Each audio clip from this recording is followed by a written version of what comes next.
فقد قال الله تعالى في كلامه المجيد وفي فرقانه الحميد সকলে জবান সেরে মোহাব্বতে আওয়াজ দিয়ে পড়ুন আউযু বিল্লাহি মিনাশ শাইতানির রাজিম বিসমিল্লাহির রাহমানির রাহিম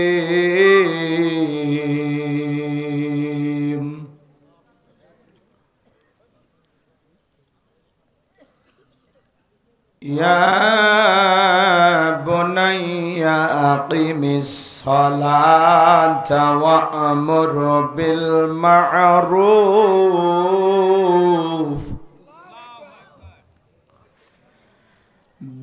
بالمعروف وانهى عن المنكر واصبر على ما أصابك إن ذلك من عزم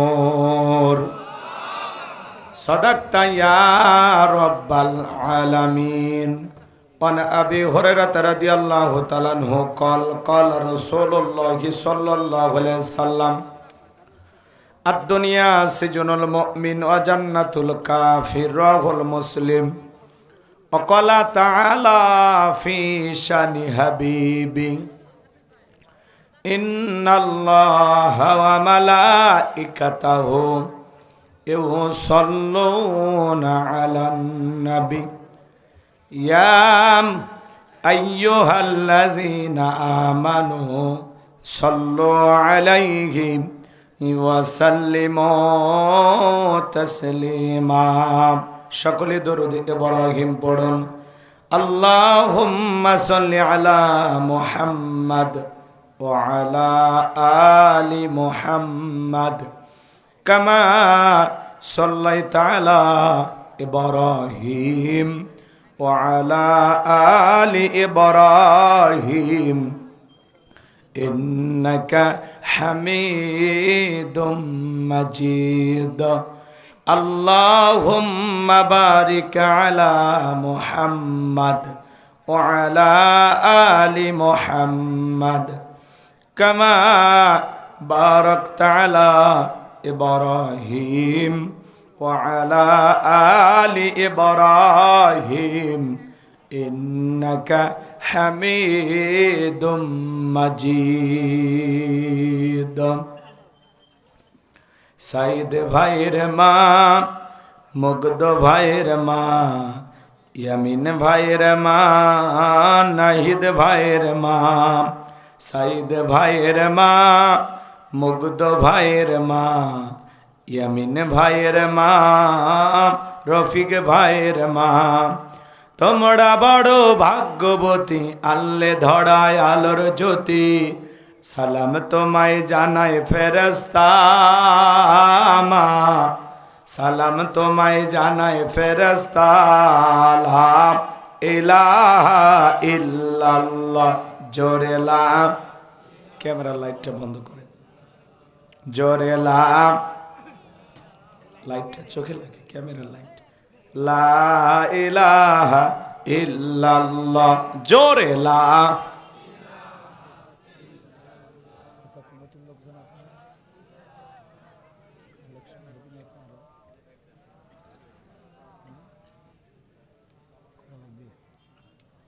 লা ইলাহা এদিকে আগে বসেন আপনি এটা বসেন একটু কাছাকাছি আসেন আপনি একটু চাপে আসেন আর একটু কাছে আসেন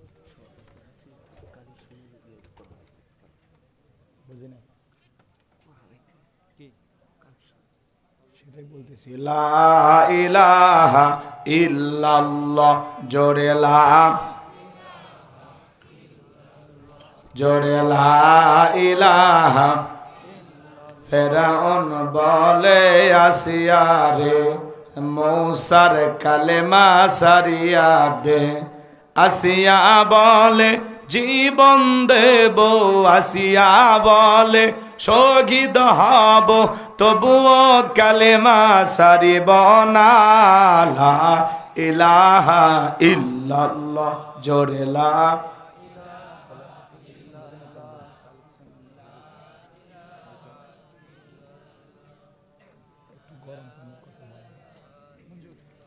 ফুলের বুকে থাকলে মধু, ভ্রমর যেমন আসে, কোরআনের জ্ঞান থাকলে বুকে সবাই ভালোবাসে। লা ইলাহা ইল্লাল্লাহ জোরে লা। লা ইলাহা ইল্লাল্লাহু মুহাম্মাদুর রাসূলুল্লাহ। জবান সেরে এক বাক্যে পড়ছি সাল্লাল্লাহু আলাইহি ওয়াসাল্লাম। বাংলাদেশের ঐতিহ্যবাহী রাজশাহী জেলার বাগমারা থানার অন্তর্গত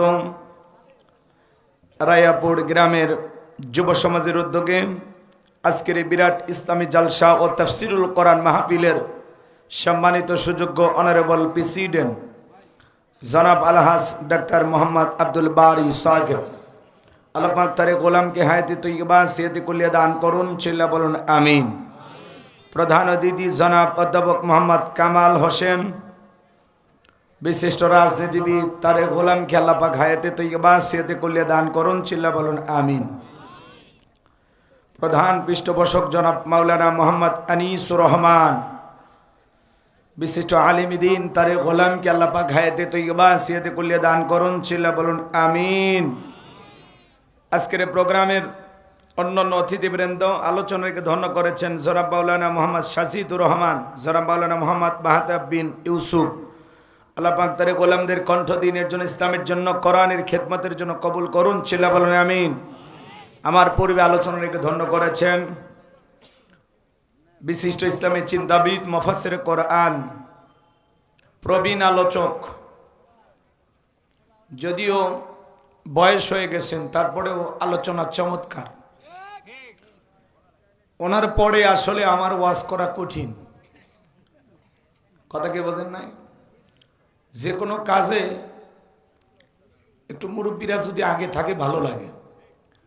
মানে ওনার আগে আমার ওয়াজ করা লাগতো, আর আমার পরে ওনারা দেয়া লাগতো, তাহলে ভালো হইতো। মুরব্বী মাঠে গোল দেওয়ার পরে যুবকেরা এসে খেলা কঠিন, কারণ আগেই তো সব শেষ, কথা বলছেন না? আর উনি যেভাবে চমৎকারভাবে কথা বলেন,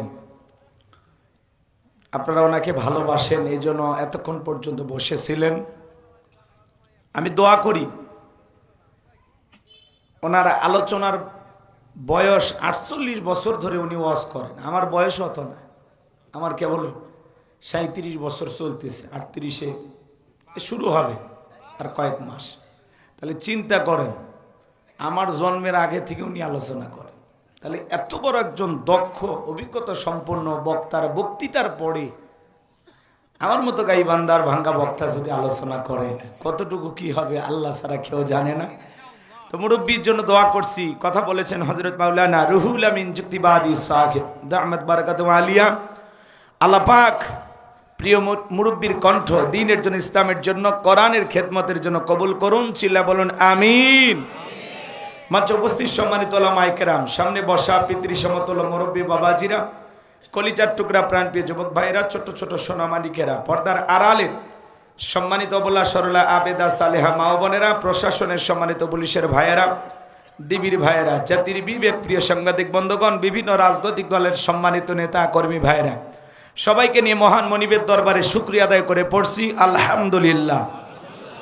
বিশ্ব নবীজির প্রতি দরুদ ও সালাম সকলেই পড়ুন সাল্লাল্লাহু আলাইহি ওয়াসাল্লাম। আসলে রাত যেহেতু গভীর হয়েছে, ভূমিকা দেওয়ার কোনো সুযোগ নাই, ডাইরেক্ট আলোচনা করতে হবে। তারপরে দু একটি কথা না বললেই নয়। আজ থেকে কয়েক মাস আগেও আমরা যখন কোরআনের মাহফিলে কথা বলার জন্য যাইতাম, যেখানে আমাদের খাবার আয়োজন এবং বসার ব্যবস্থা থাকতো, এখানে কিছু বুদ্ধিজীবীদের আগমন ঘটতো। এরা দিত আমাদেরকে প্রথম সবক। হুজুর এটা বলা যাবে না, ওইটা বলা যাবে না, এটা বলবেন ওইটা বলবেন না, কথা বলেন। এরপরে যখন মঞ্চে চলে আসতাম আবারও কিছু বুদ্ধিজীবীদের আগমন ঘটত। এনারা দ্বিতীয় সবক, হুজুর এই এলাকায় মোটামুটি আমরাই সব, ওয়াজ যা করবেন করবেন, নেত্রীর বিরুদ্ধে যেন কোনো কথা না হয়। এখনকার ওই বুদ্ধিজীবীরা আছে ভাই, টর্চ লাইট মেরে চেহারা খুঁজে পাওয়া যাচ্ছে না, কথা বলে ঠিক কি না? এজন্য মনে রাখবেন, জুলুম কখনো চিরস্থায়ী হতে পারে না। জালেমদের শেষ পরিণতি হলো পরাজয়, মাজলুমদের শেষ পরিণতি হলো বিজয়। শেষ বিজয়ের হাসি মুসলমানেরা হাসবে, কথা বলে ঠিক কি না? যুগে যুগে নবী রাসূলরা দাওয়াতি কাজ করেছেন, তাদের দাওয়াতি কাজেও কাফের বেঈমানরা বাধার পাঁচিরি তৈরি করে দিয়েছিলেন। এরপরে আল্লাহর পয়গাম্বাররা শত বাধার পাঁচিরিকে ভেঙে আল্লাহর জমিনে আল্লাহর পদে মানুষকে দাওয়াত দিয়েছেন, কথা বলেন ঠিক কিনা? আপনারা আমার প্রিয় নবী কালিমার দাওয়াত দিকে কর্ণের প্রসার করতে গিয়ে মার খেয়েছেন, রক্ত জড়িয়েছেন, দান্দার মোবারক শহীদ হয়ে গেছেন। সাহাবা ইকরাম দ্বীনকে প্রতিষ্ঠিত করতে গিয়ে মার খেয়েছেন, রক্ত জড়িয়েছেন, জীবন দিয়েছেন। ও বাংলার মুসলমান, 1971 সালে এদেশের মাটির জন্য, এদেশের স্বাধীনতার জন্য আপনার আমার পূর্বপুরুষেরা যদি জীবন দিতে পারেন, রক্ত দিতে পারেন, 2024 সালে স্বৈরাচার জালেমকে বিদায় করে দেওয়ার জন্য এদেশের 2000-এরও বেশি মানুষ যদি জীবন দিতে পারেন, রক্ত দিতে পারেন, হো বাংলার মুসলমান, যদি কখনো ডাক আসে আল্লাহর এই জমিন আল্লাহর দ্বীনকে প্রতিষ্ঠিত করার জন্য, প্রয়োজনে বিবির কাছ থেকে বিদায় নিয়ে, সন্তানদের কাছ থেকে বিদায় নিয়ে, মাথায় কাফনের কাপড় বেঁধে আল্লাহর এই জমিনে আল্লাহর দ্বীনকে প্রতিষ্ঠিত করার জন্য, কোরআনের সমাজ ব্যবস্থা কায়েম করার জন্য নবীদের মতো, সাহাবায়ে কেরামদের মতো বুকের তাজা রক্ত দিতে হয় কোরআনের জন্য, দ্বীনের জন্য, ইসলামের জন্য। কারা কারা বুকের তাজা রক্ত দিতে রাজি? দুই হাত তুলে আল্লাহকে দেখান, দুই হাত তুলে আল্লাহকে দেখান। লিল্লাহে তাকবীর, লিল্লাহে তাকবীর। আল কোরআনের আলো, আল হাদিসের আলো, দুনিয়ার মুসলিম, লিল্লাহে তাকবীর। হাত সোজা করেন, টান টান করে হাত তোলেন। মাঝে মাঝে হাত বেঁকা দেখা যায়, দুই হাত সোজা করার শক্তি না। আপনি পুরুষ মানুষ, দুধ ডিম ভিটামিন ক্যালসিয়াম মাঝে মাঝে কিনে খাবেন, একেবারে দুর্বল হলে চলতে পারেন না। সোজা করেন, সোজা করেন, সবাই টান টান করে তোলেন, কেউ হাত নামাবেন না। আমার আল্লাহ রাব্বুল আলামিন বলেন, ইন্নাল্লাহা আশতারা মিনাল মুমিনিনা আনফুসাহুম ওয়া আমওয়ালাহুম বিআন্না লাহুমুল জান্নাহ। সূরা তাওবার 111 নম্বর আয়াতে আল্লাহ রাব্বুল আলামিন জানিয়ে দিয়েছেন, নিশ্চয়ই মুমিন বান্দাদের জান মাল আমি আল্লাহ ক্রয় করে নিয়েছি, বিনিময়ে দেব জান্নাত। বলুন সুবহানাল্লাহ। তাহলে বলেন তো বাজান, আপনার আমার জীবনের মালিক কে? হে তরুণ যুবকেরা, ভালো করে বলো তো, এই জীবনের মালিক কে? প্রেম করবার প্রেমিকাকে পার্কি নিয়ে যা ডাইলগ দিবা, এ জীবন তোমার, তুমি শুধু আমার। ওরে হাইব্রিড যুবক, এই জীবনের মালিক কে? আপনার আমার সম্পদের মালিক কে? আল্লাহর দেয়া জীবন, আল্লাহর দেয়া সম্পদ আল্লাহর পথে খরচ করতে রাজি আছেন তো মুসলমান? রাজি আছেন তো ইনশাআল্লাহ? বাম হাত নামান, শুধু ডান হাত তুলে রাখেন, শুধু ডান হাত। আল্লাহ রাব্বুল আলামিন বলেন, ইল্লা সাহাবাল ইয়ামিন ফি জান্নাতিন ইয়াতাসাআলুন। ডানপন্থী যারা জান্নাতের বাগানে থাকবে তারা, ডানপন্থী যারা আল্লাহর প্রিয় তারা। বলুন আল্লাহু আকবার। কোনো কথা হবে না। কিছুক্ষণ আগেই বলেন, হুজুর জীবন দিতে রাজি, রক্ত দিতে রাজি। আপাতত জীবন রক্ত দুইটার কোনোটাই দিতে হবে না। ডান হাতটা পকেটের ভিতর ঢুকে দিয়া যে যা পারেন, যতটুকু পারেন প্রাণ ভরে আল্লাহর ঘর মসজিদের জন্য দান করবেন। সোজা পকেটে হাত দেন, আমিও দিচ্ছি, দেন। নিজের পকেটে হাত দেন, অন্য কারো পকেটে হাত দিয়ে পকেট মেরে বলে মার খাবেন না। সবাই পকেটে হাত দেন, আমিও দিলাম, আপনারাও দেন। আল্লাহ সবাইকে দেওয়ার তৌফিক দান করুন। জোরে বলুন আমিন। সবাই পকেটে হাত দেন। 10, 20, 50, 200, 100, 500, 2000, 5000, 10,000, 1 লাখ, 2 লাখ, যে যা পারেন আল্লাহর রাস্তায় পকেটে হাত দিয়ে প্রাণ ভরে টাকা দান করেন। ছেলে পেলে কই আপনাদের স্বেচ্ছাসেবক কারা আছো? এই যাদেরকে দায়িত্ব দেওয়া আছে বাবা, স্বেচ্ছাসেবক যারা আছেন, ব্যাগ নিয়ে, রুমাল নিয়ে, চাদর নিয়ে, যার কাছে যা আছে তাই নিয়ে মাঠে নামো, খেলা হবে, খেলা হবে। ছেলে পেলে যাচ্ছে, সবাই প্রাণ ভরে দান করবেন। সবাই পকেটে হাত দেন, সবাই পকেটে হাত দেন। আমার হাতে 2, 4, 5, 10,000 যারা দেবেন, এলাকার গণ্যমান্য ব্যক্তিবর্গ, তাড়াতাড়ি দেন, পকেটে হাত দেন, তাড়াতাড়ি দেন, সময় কম। 2-3 মিনিটের মধ্যে আমরা কালেকশন করে আলোচনায় চলে যাবো ইনশাল্লাহ। মহিলা প্যান্ডেল আছে, নারীদের বসার ব্যবস্থা আছে। আমার মা বোন যারা বসে আছেন, মা আমি জানি আপনাদের হাতের রান্না যেমন ভালো, মনটা তার সাথে বেশি ভালো। আল্লাহ মা বোনদেরকে দান করা তৌফিক দান করুন। জোরে বলুন আমিন। যাদের মন আয়েশা ফাতেমা খাদিজার মতো নরম তারা অবশ্যই দান করবে। আল্লাহ আমার মা বোনদের দান করে তৌফিক দান করুন, জোরে বলুন আমিন। সবাই পকেটে হাত দেন, সবাই পকেটে হাত দেন, যে যা পারেন আল্লাহর হস্তে পকেটে হাত দিয়া প্রাণ ভরে আল্লাহর ঘর মসজিদের জন্য দান করেন। খবরদার কে যেন আবার বিড়ি মাছ দিন না। 2014 সালে ওয়াজ করতে গেছিলাম রংপুর তারাগঞ্জ, ওই জায়গায় কালেকশন চলতেছিল। একজন ব্যাগের ভিতরে দিয়েছিল 2 প্যাকেট বিড়ি, দিয়ে লিখে দিয়েছে 1 প্যাকেট মাহফিল কমিটির আর 1 প্যাকেট বক্তার। কত বড় দুষ্ট চিন্তা করেন, এরকম দুষ্টমি করা যাবে না। সবাই পকেটে হাত দিয়ে আল্লাহর হস্তে টাকা দেন, আমারও দিতে পারেন, তাড়াতাড়ি দেন, সময় কম। সভাপতি, প্রধান অতিথি, বিশেষ অতিথি ওনারা দিয়ে দিছে, নাই দেওয়ার মতো কেউ নাই, দেন বাজান, তাড়াতাড়ি দেন। জিকির করেন লা ইলাহা। আমি মুসাফিরের হাতে 500 টাকা, 1000 টাকা, 2 4 5 10 হাজার আল্লাহর ঘরের জন্য দিবেন। আসেন, যারা দুনিয়াতে মসজিদ নির্মাণের জন্য টাকা দেয় আল্লাহ তাদের জন্য জান্নাতে বালাখানা বানায় দিবেন, বলুন সুবহানাল্লাহ। আল্লাহ চাইলে এই জমিনটা ফাঁক করে 150 তলা স্বর্ণের মসজিদ একদিনে বানাইতে পারে না? একদিন লাগে, 1 সেকেন্ডে হয়ে যাবে। আল্লাহ শুধু বলবে কুন ফায়াকুন, তার সঙ্গে সঙ্গে হয়ে যাবে। কিন্তু আপনার আমার মতো গরিব অসহায়ের কাছ থেকে 5-10 টাকা নিয়ে আল্লাহ কেন এই ঘর বানায়? আল্লাহ দেখতে চায় বান্দা আমারে কতটা ভালোবাসে।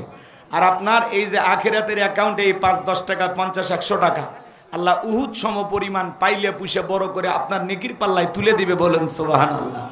নিজের আমলনামা দেখে নিজে অবাক হয়ে বলবেন আল্লাহ আমি এত সব করি নাই। আল্লাহ বলে ওই যে বাগবাড়া মসজিদে দিয়েছিলা, তারপরে ওই যে রায়ারপুর বিভিন্ন মাদ্রাসা মসজিদে দান করছিল, ওই দানটা আমি পাইলে পুষে তোমার নেকির পাল্লায় বেশি করে দিয়েছি, সুবহানাল্লাহ বলেন। এই জন্য বাজান দেন। আমরা দুনিয়াতে মসজিদ নির্মাণ করি, মালিক হলো আল্লাহ। বলেন তো ওই ঘরের মালিক কে? হ্যাঁ, আমরা কি বলি এটা আল্লাহর ঘর, তাই না ভাই? আর আল্লাহ বানাইছে জান্নাত, মালিক হলো বান্দা। কথা কয় নাকি? রাগ করেন নাকি আপনারা? আল্লাহ তাআলা তার গোলামদেরকে জান্নাত দেবেন, সুবহানাল্লাহ বলেন। আমরা যেন সেই রকম গোলাম হতে পারি, যেই গোলাম হতে পারলে আমরা জান্নাতে যেতে পারবো। এইরকম গোলাম যেন আল্লাহ আমাদেরকে হওয়ার তৌফিক দান করেন। এটা সিল্লা বলেন আমিন। খুব দ্রুত 2-1 মিনিটের মধ্যে দিয়ে দেন, খুব দ্রুত গতিতে দিয়ে দেন। ভাই আমার হাতে দেওয়ার মতো কেউ নাই, 500 টাকা 1000 টাকা দেন না, বাজান পকেটে হাত দেন। হাজী সাহেব গণ্যমান্য ব্যক্তিবর্গ একটু দেন, একেবারে নিরাশ করেন। সব কি ওই হুজুরকে দিয়ে দিয়েছেন, আমার কাছে দেওয়ার মতো কেউ নাই। সোনা ভাই কি না? ফিরোজ ভাই না, আশরাফুল হক, রাশিদুল হক ফিরোজ ভাই, তার জন্য দোয়া না করে কেমনে গাইবান্ধায় যায়? নগদে 1000 টাকা, জোরে বলেন মারহাবা। আল্লাহ দানটা কবুল করো, বড়দানে শামিল করো। এদিন লক্ষ লক্ষ টাকার মালিক বানায় দাও, দুনিয়া আখিরাত ইজ্জত সম্মান বাড়ায় দাও, জোরে বলেন আমিন। আসেন আসেন দরদিরে আমার, দিয়া দন বজে মন কেড়ে নিতে কতক্ষণ নদীরে কল ভাঙে ও কল করে। এই তো নদীর খেলা, সকালবেলা টাকাওয়ালা তুই ফকিরে সন্ধ্যাবেলা। জালালউদ্দিন মৃধা রায়াপুর 3000 টাকা, জোরে বলেন মারহাবা, লিল্লাহে তাকবীর। আল্লাহ তোমার গোলামের দান কবুল করো, হায়াত বাড়ায় দাও, জিন্দিগির গুনাহগুলো মাফ করে দাও, দুনিয়া আখিরাতে ইজ্জত সম্মান বাড়ায় দাও, জোরে বলেন আমিন। কিনা সুলতান মাহমুদ 500 টাকা, জোরে কর মারহাবা। আল্লাহ সুলতান ভাই দান কবুল। এই এলাকার মানুষ 3000 দেয়, কে 5000 দেয় না? খালি কোন বেভাকা দেয়। হয় 5 দেবেন, নাহলে 2 দিবেন, 3 এটা মাঝামাঝি। রমজান আলী নাম না, নাম হলো রমজান আলী, কথার মধ্যে নাই জোরাত আলী, যাই না একেবারে খালি। নগদ 3000 টাকা, জোরে বলেন মারহাবা। আল্লাহ রমজান ভাই দান কবুল করো, বড়দানে শামিল করো, এখানে লক্ষ লক্ষ টাকার মালিক বানা দাও, জোরে বলেন আমিন। ভাইরা আমার, কোরআন আমার সামনে আছে, কলিজা থেকে আপনাদের জন্য দোয়া করব তাহাজ্জুদ পড়ে। আল্লাহর এমন কোন বান্দা আছেন 5 ওয়াক্ত নামাজকে মোহাব্বত করে 5 বস্তা সিমেন্ট আল্লাহর ঘরের জন্য দেবেন? বাজান আমি মন থেকে আপনার জন্য তাহাজ্জুদ পড়ে দোয়া করব, আল্লাহ যেন দয়ার নবীর সাথে আল্লাহ আপনাকে একই জান্নাতে কবুল করেন, জোরে বলুন আমিন। নবীর সাথে জান্নাতে যাওয়ার আশায় মুসাফিরের দোয়া নেবেন, 5 ওয়াক্ত নামাজকে মোহাব্বত করে 5 বস্তা সিমেন্ট অথবা 5000 টাকা। আল্লাহর কোন বান্দা আছেন যে হুজুর আমি দেব? কি নাম? মোহাম্মদ মঞ্জুর আলম নাম, বাপের বেড়া মতো করছে একখান কাম, 5 বস্তা সিমেন্ট, জোরে বলেন মারহাবা, লিল্লাহে তাকবীর। আর কে আছেন দরদের ভাই আপনাদের মাঝে? হুজুর আমি 5 বস্তা সিমেন্ট দেব ইনশাআল্লাহ। একজন আল্লাহর বান্দা পাওয়া গেছে। আর কে আছেন বলেন? হুজুর আমি দেব ইনশাআল্লাহ। কলিজাটা নরম করেন বাজান, 2-1 মিনিটের মধ্যে কালেকশন করে আমি কিন্তু আলোচনায় চলে যাব, অনেক কথা বলার আছে, খুব দ্রুত গতিতে। বলেন কি নাম? বলেন বলেন, হাত তোলেন। 5 বস্তা সিমেন্ট অথবা 5000 টাকা আল্লাহর ঘর মসজিদের জন্য। আল্লাহর ঘরকে ভালোবেসে দেন, বলেন হুজুর আমি দেব। কি নাম? বলেন বলেন বলেন। কি নাম? সোনা ভাই, হাত তোলেন। কি নাম? এতগুলো মানুষের মধ্যে হাতটা তুলবেন না? তোলেন না বাজান। আমি মুসাফিরের আশা পূরণ করেন, আল্লাহ আপনার জীবনের আশাগুলো পূরণ করে দেবেন। সিল্লা বলেন আমিন। 5 বস্তা সিমেন্ট, খুব বেশি টাকা না, ওই সর্বোচ্চ 2600-2700 টাকা লাগতে পারে, দিয়ে দেন। যে হুজুর আমি দেবো ইনশাল্লাহ। জি কি নাম? মরহুম মান্নান আর মনোয়ারা, 2 জনের নামে 5 বস্তা সিমেন্ট। জোরে বলেন মারহাবা, লিল্লাহি তাকবীর। আলহামদুলিল্লাহ, 10 বস্তা হয়ে গেল। আর কে আছেন? হুজুর আমি দেবো ইনশাল্লাহ 5 বস্তা। বলেন বলেন, খুব দ্রুত গতিতে। ব্যবসায়ী ভাই, টাকাওয়ালা ভাইরা একটু হাত তোলেন। একজন 500 টাকা দিয়েছে, মহিলা। আল্লাহ আমার বোনের দান কবুল করো, হায়াত বাড়ায় দাও, জিন্দিগির গুনাহগুলো মাফ করে দাও। জোরে বলেন আমিন। সব স্লিপগুলো এক জায়গায় করেন, খুব দ্রুত গতিতে। মহিলা প্যান্ডেলে আমার মা বোনেরাও দিতে পারেন। মা, মহিলাদের ভিতরে রুমাল পাঠায় দেন, মহিলাদের ভিতরে রুমাল পাঠায় দেন। সবাই প্রাণ ভরে দান করেন। জিকির করে লা ইলাহা, জোরে লা ইলাহা। সভাপতি দিয়ে দিছে না? উনি আছে, চলে গেছে দিয়ে। ভালো, এটা কি বলা লাগিচ্ছে? এটা কলেজান বিবি নাজির মিস্ত্রি, 500 টাকা দোয়া চায়। শহীদুল ইসলাম লুৎফর, ধান 20 কেজি, আলু 20 কেজি, পেঁয়াজ 20 কেজি, আর নগদে 1000 টাকা। জোরে বলেন মারহাবা। আল্লাহ সকলের দানগুলো কবুল করেন। জোরে বলেন আমিন। আছেন বাজান? কেউ আছেন? না হলে চলুন আমরা আলোচনায় চলে যাই। ভাই আর কেউ নাই আপনাদের মাঝে? একজনও হাত তুললেন না যে হুজুর আমি 5টা বস্তা সিমেন্ট দেব, নাকি সব আমার মুরব্বীকে দিয়ে দিয়েছেন? রুহুল আমিন যুক্তিবাদী হুজুরের কাছে সব দিয়ে দিয়েছেন না? ওনারাই ভালোবাসেন, খামাকা আমারে খালি আনছে। হ্যাঁ, তাহলে সব ওনারে দিলেন, আমারে দেবেন না? দেন না বাজান। হুজুর আমি দেবো ইনশাল্লাহ। চাচা আপনারা কই যাচ্ছেন? বাড়িতে যান যান, 12টার পরে আবার দরজা খুলবেন।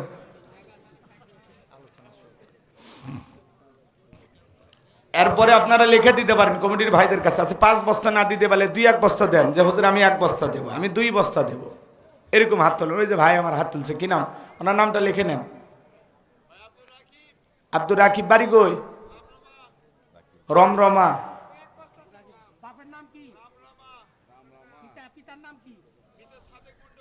সাদেক মন্ডল, মাশাআল্লাহ, গলার ভয়েস আছে। কি নাম আপনার? আব্দুল শাফি, বাড়ি কই? রায়াপুরে। আব্দুল শাফি, কত? 5 বস্তা? তো বেটা 5 আঙ্গুল দেখা, 1 আঙ্গুল দেখাইবা। ঠিক আছে। আর কেউ আছেন? দেবেন? 2-1 বস্তা দেন, সমস্যা নাই ইনশাল্লাহ।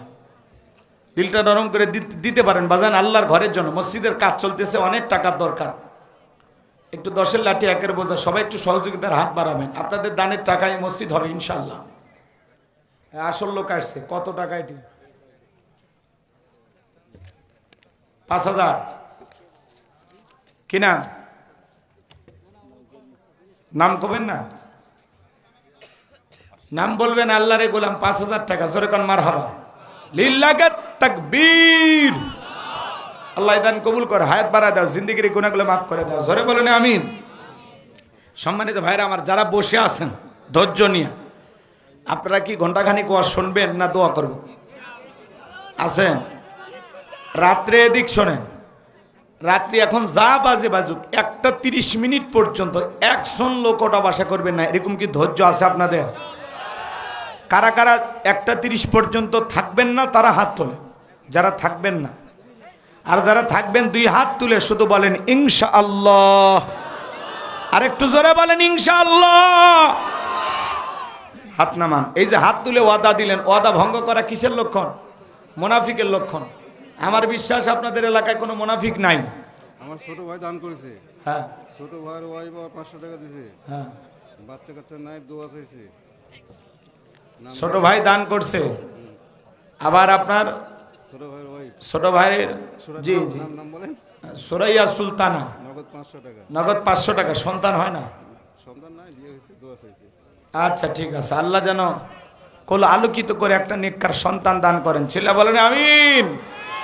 চলেন, যারা 1টা 30 পর্যন্ত থাকতে পারবেন না তারা এখনই আস্তে করে সাইডে যায়, জায়গা নিয়ে থাকেন, যখন মন চাই চলে যায়, কিন্তু মাঝখান থেকে কেউ উঠবেন না, চেপে চেপে বসেন। ওই যে ভাইয়েরা এদিক একটু সামনের দিকে আসেন, সবাই চাপা চাপা বসেন, সামনের দিকে আসেন, কাছে আসেন, মানে একবারে কাছে আসেন। যেহেতু লিখেছেন তাফসিরুল কোরআন মাহফিল, আলোচনা তাফসির ভিত্তিক হওয়ার দরকার আছে না নাই? আমি কথা বলবো, আলোচনায় চলে গেলাম। যে যা দান করে আপনারা নিতে থাকেন, আমি আলোচনায় গেলাম। আমি কথা বলবো পবিত্র কোরআনুল কারীমের 31 নম্বর সূরা, সূরার নাম লোকমান। জোরে বলেন কি নাম? লোকমান। মোট আয়াত আছে 34টি, রুকু আছে 4টি। বিশ্বনবীর মক্কার জিন্দেগিতে আল্লাহ তাআলা এই সূরাটি নাজিল করেছেন। সম্মানিত ভাইরা আমার, প্রত্যেকটা মাহফিলে আমরা যাব নিজেদেরকে পরিবর্তন করার জন্য, সেখান থেকে কিছু নেওয়ার জন্য। বক্তা যে বক্তৃতা করবে, এখান থেকে আমলের নিয়তে কিছু কথা ঘর পর্যন্ত নিয়ে যাইতে হবে। কথা বলেন না কেন? আমি করবো ওয়াজ, আপনারা দেবেন আওয়াজ, জবাব দিবেন ঠিক ঠিক, আলোচনা হবে কমপ্লিট। শ্রোতাদের স্পিরিটে বারে বক্তার হিট, আলোচনা হবে জায়গা মতো ফিট। আগে বলতাম কিছু ওয়াজ প্যান্ডেলে, কিছু ওয়াজ অ্যাঙ্গেলে, এখন আর অ্যাঙ্গেলে না, যা বলবো সব ডাইরেক্ট। অ্যাঙ্গেলে বলার দিন শেষ, ডাইরেক্ট বলার বাংলাদেশ। কথা বলে ঠিক কি না? একটা আওয়াজ দিয়ে প্রমাণ করেন যে আপনারা আসলে 1:30 পর্যন্ত থাকবেন। একটা আওয়াজ দেবেন, লিল্লাহে তাকবীর, মাশাআল্লাহ। এই আওয়াজ হলেই চলবে, আমার আর লাগবে না। সম্মানিত ভাইরা আমার, কি পোলা আছে নাকি মাহফিলে? পোলা তবরক আছে?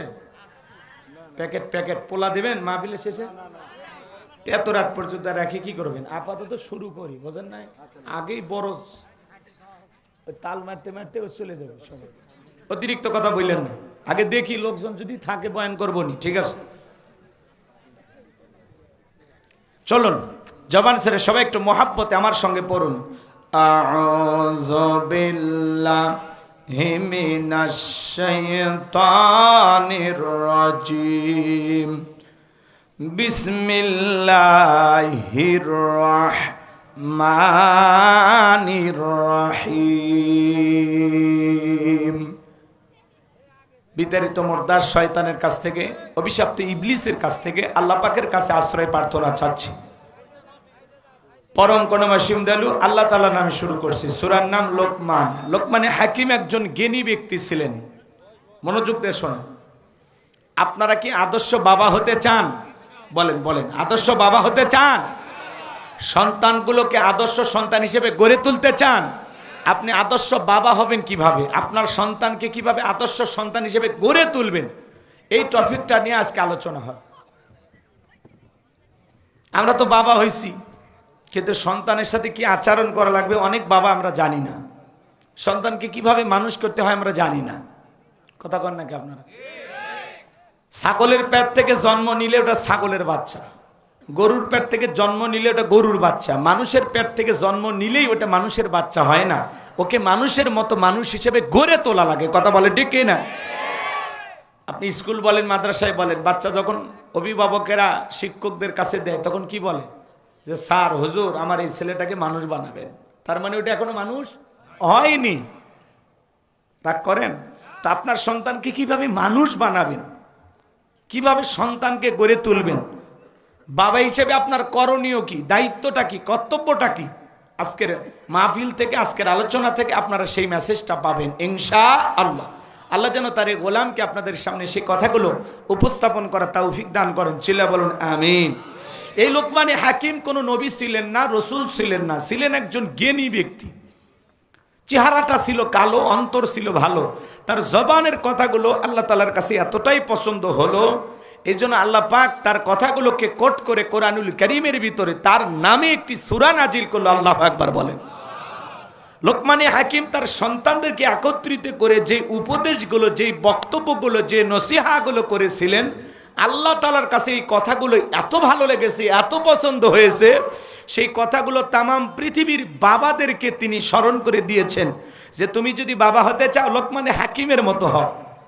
তোমার সন্তানকে কিভাবে ওয়াজ করতে হবে, লোকমানে হাকিমের জিন্দেগি থেকে আপনাকে আমাকে শিক্ষা গ্রহণ করা লাগবে। আল্লাহু আকবার বলেন। তাহলে আমি কি বলবো? তাহলে এই বিষয়টা আমাদের জীবন ঘনিষ্ঠ কিনা বলেন, বলেন না? প্রয়োজন আছে না নাই? ধৈর্য নিয়ে থাকবেন তো ইনশাল্লাহ? আরেকবার হাত তুলে বলেন ইনশাআল্লাহ। ওই যে মাঝে মাঝে যারা হাত তোলেনি ভেজালে ভরা নিয়ত হাত তোলে, অনেকে আবার হাত তোলে না, খুব বেশি ভদ্রলোক, হুজুর এত হাত তুলবার কনকে কি হয়েছে, আপনি কোথা থেকে আসছেন যে আপনার কথা হাত তোলা লাগবে? তা আমার কথা যদি দুইটা হাত সোজাই না হয়, আমার কথা আপনি ওয়াজ শুনে ভালো হবেন কি গ্যারান্টি আছে?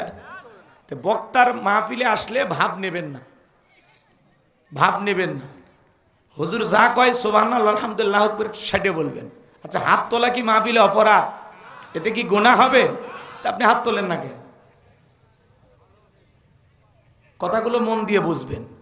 বক্তার মাহফিলে বসছেন, হুজুর যেভাবে বলে এভাবে, আমি তো হারাম নাজায়েজ কোনো কিছু করতে বলতেছি না, তাহলে আপনার দুইটা হাত সোজা হয় না কেন? রাগ করলেন? করেন, সমস্যা নেই, যা বলবো মেনে নেওয়া লাগবে। এখন কি করবেন? নিয়ে আসছেন তো ভুল করছেন। সম্মানিত ভাইরা আমার, শুরু কি? প্রথমে শ্রোতাদের এই যে আচরণের মাধ্যমে অনেক কিছু প্রকাশ পায়। আমার কথায় যত বেশি সাপোর্ট দিবেন, সহযোগিতা করবেন, তত বেশি আমার কথা বলার উৎসাহটা বাড়বে। আর যত কসর মসর করবেন, আমিও বলছি যে ওই রকমই হবে, বুঝলেন নাই? আপনার স্পিড থাকা লাগবে। তো আপনি যে আমার কাছ থেকে কথা শুনবেন, তাহলে সাপোর্ট দিতে হবে না? তা আমাকে যদি সাপোর্ট না দেন, আমি গতি বাড়াবো কিভাবে? আমার সব আলোচনা আপনাদের উপর নির্ভর করতেছে। আপনারাই পারেন আজকের আমার আলোচনাটা সুন্দর করতে। কি বোঝা গেছে? শ্রোতা হলো বক্তার মূলধন। তারা যদি একটু সহযোগিতা করে, বক্তার আলোচনা এমনি ফটে, এমনি সুন্দর হয়। তাকবীর দেন, লিল্লাহে তাকবীর।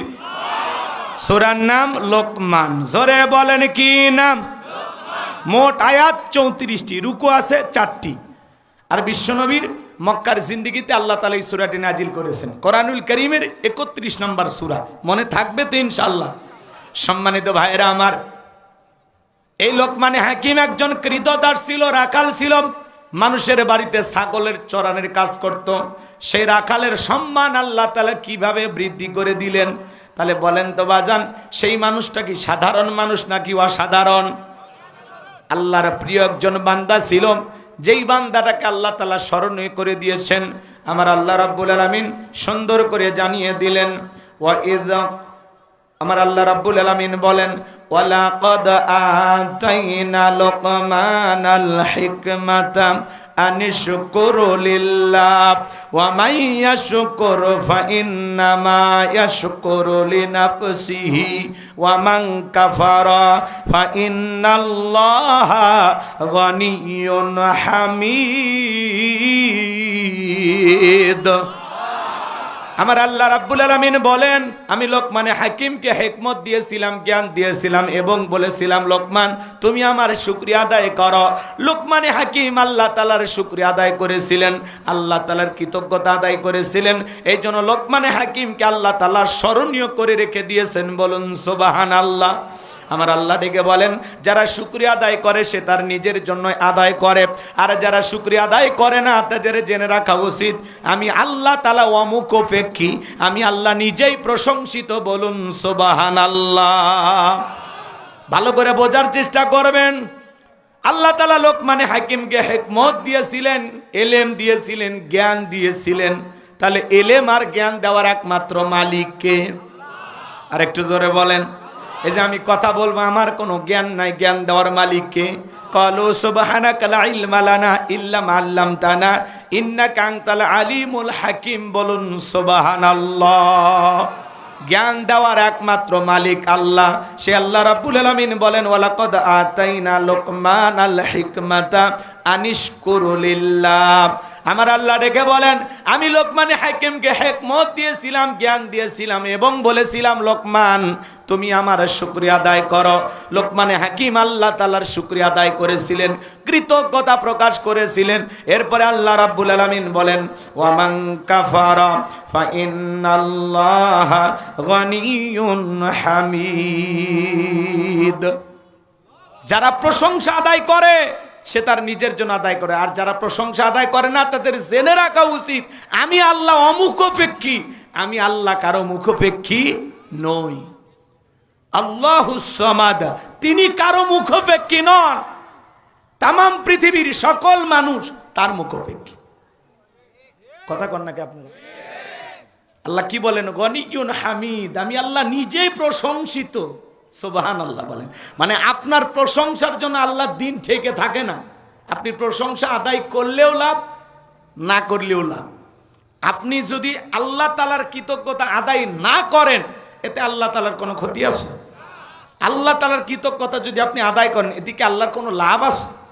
ভাইয়েরা আমার, তামাম পৃথিবীর মানুষগুলো যদি একত্রিত হয়ে আল্লাহকে আল্লাহ বলে ডাক দেয়, আমার আল্লাহর সম্মান মর্যাদা বাড়ে না? আবার তামাম পৃথিবীর মানুষগুলো যদি একত্রিত হয়ে আল্লাহকে আল্লাহ বলে না ডাক দেয়, আমার আল্লাহর সম্মান মর্যাদা কমে না? আপনি ডাকলেও আমার আল্লাহ আল্লাহ, না ডাকলেও আমার আল্লাহ আল্লাহ। 5 বছর পরে ভোট দেয়া নির্বাচন করে আল্লাহ হয় না। চিৎকার মেরে বলুন আল্লাহু আকবার। তাহলে প্রশংসা আদায় করলে বান্দার লাভ, আল্লাহর কোনো লাভ নাই। প্রশংসা আদায় না করলে বান্দার লস, আল্লাহর কোনো লস। লাভ ক্ষতি যা সব বান্দার। কথা কয় না? লাভ ক্ষতি যা কার? বান্দার। আল্লাহর কোনো লাভ ক্ষতি আছে? তাহলে কথা ক্লিয়ার, কি বোঝা গেল? রাগ কইরেন না। প্রশংসা যত বেশি আদায় করবেন, তত বেশি আল্লাহ তাআলা আপনার মর্যাদা বৃদ্ধি করবেন, তত বেশি আল্লাহর প্রিয় হতে পারবেন, তত বেশি আল্লাহর পছন্দের গোলাম হতে পারবেন। আর যত বেশি নাশুকরিয়া আদায় করবেন, অকৃতজ্ঞ হবেন, তত বেশি আল্লাহ তাআলার কাছ থেকে আপনি দূরে সরে চলে যাবেন, নিজেকে জাহান্নামের দিকে নিয়ে চলে যাবেন। এই জন্য আল্লাহ বলেন, লা ইন শাকারতুম লাযিদান্নাকুম ওয়া লা ইন কাফারতুম ইন্না আযাবি লাশাদীদ। আমার আল্লাহ বলেন, নিয়ামত পাওয়ার পরে যারা শুকরিয়া আদায় করে, আমি আল্লাহ তাআলাদের নিয়ামত বাড়ায়া দেই। আর যারা নিয়ামত পাওয়ার পরে না শুকরিয়া আদায় করে, আমি আল্লাহ তাদের নিয়ামতগুলোকে ছেনায় নেই এবং তাদের জন্য রয়েছে কঠোর আযাব, শাস্তির ব্যবস্থা। এই জন্য ভাইয়েরা আমার, কেন আল্লাহর শুকরিয়া আদায় করবেন না? কেন আল্লাহর প্রশংসা আদায় করবেন না? এই পৃথিবীর ভূখণ্ডে আল্লাহ তাআলা আপনাকে আমাকে উলঙ্গ করে পাঠিয়েছিলেন।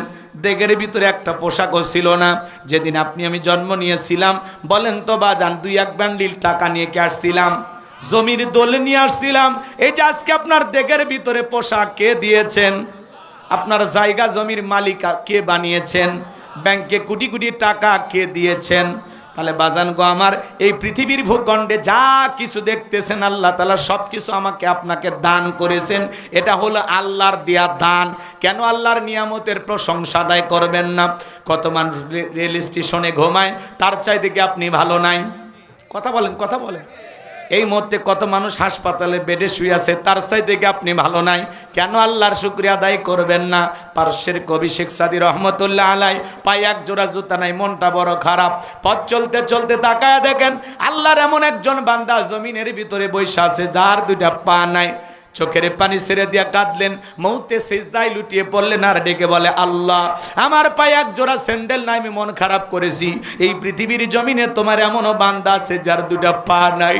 চোখের পানি ছেড়ে দিয়া কাঁদলেন আর বললেন, আল্লাহ আমি তোমার অকৃতজ্ঞ বান্দা হয়েছিলাম, আমারে তুমি মাফ করে দাও।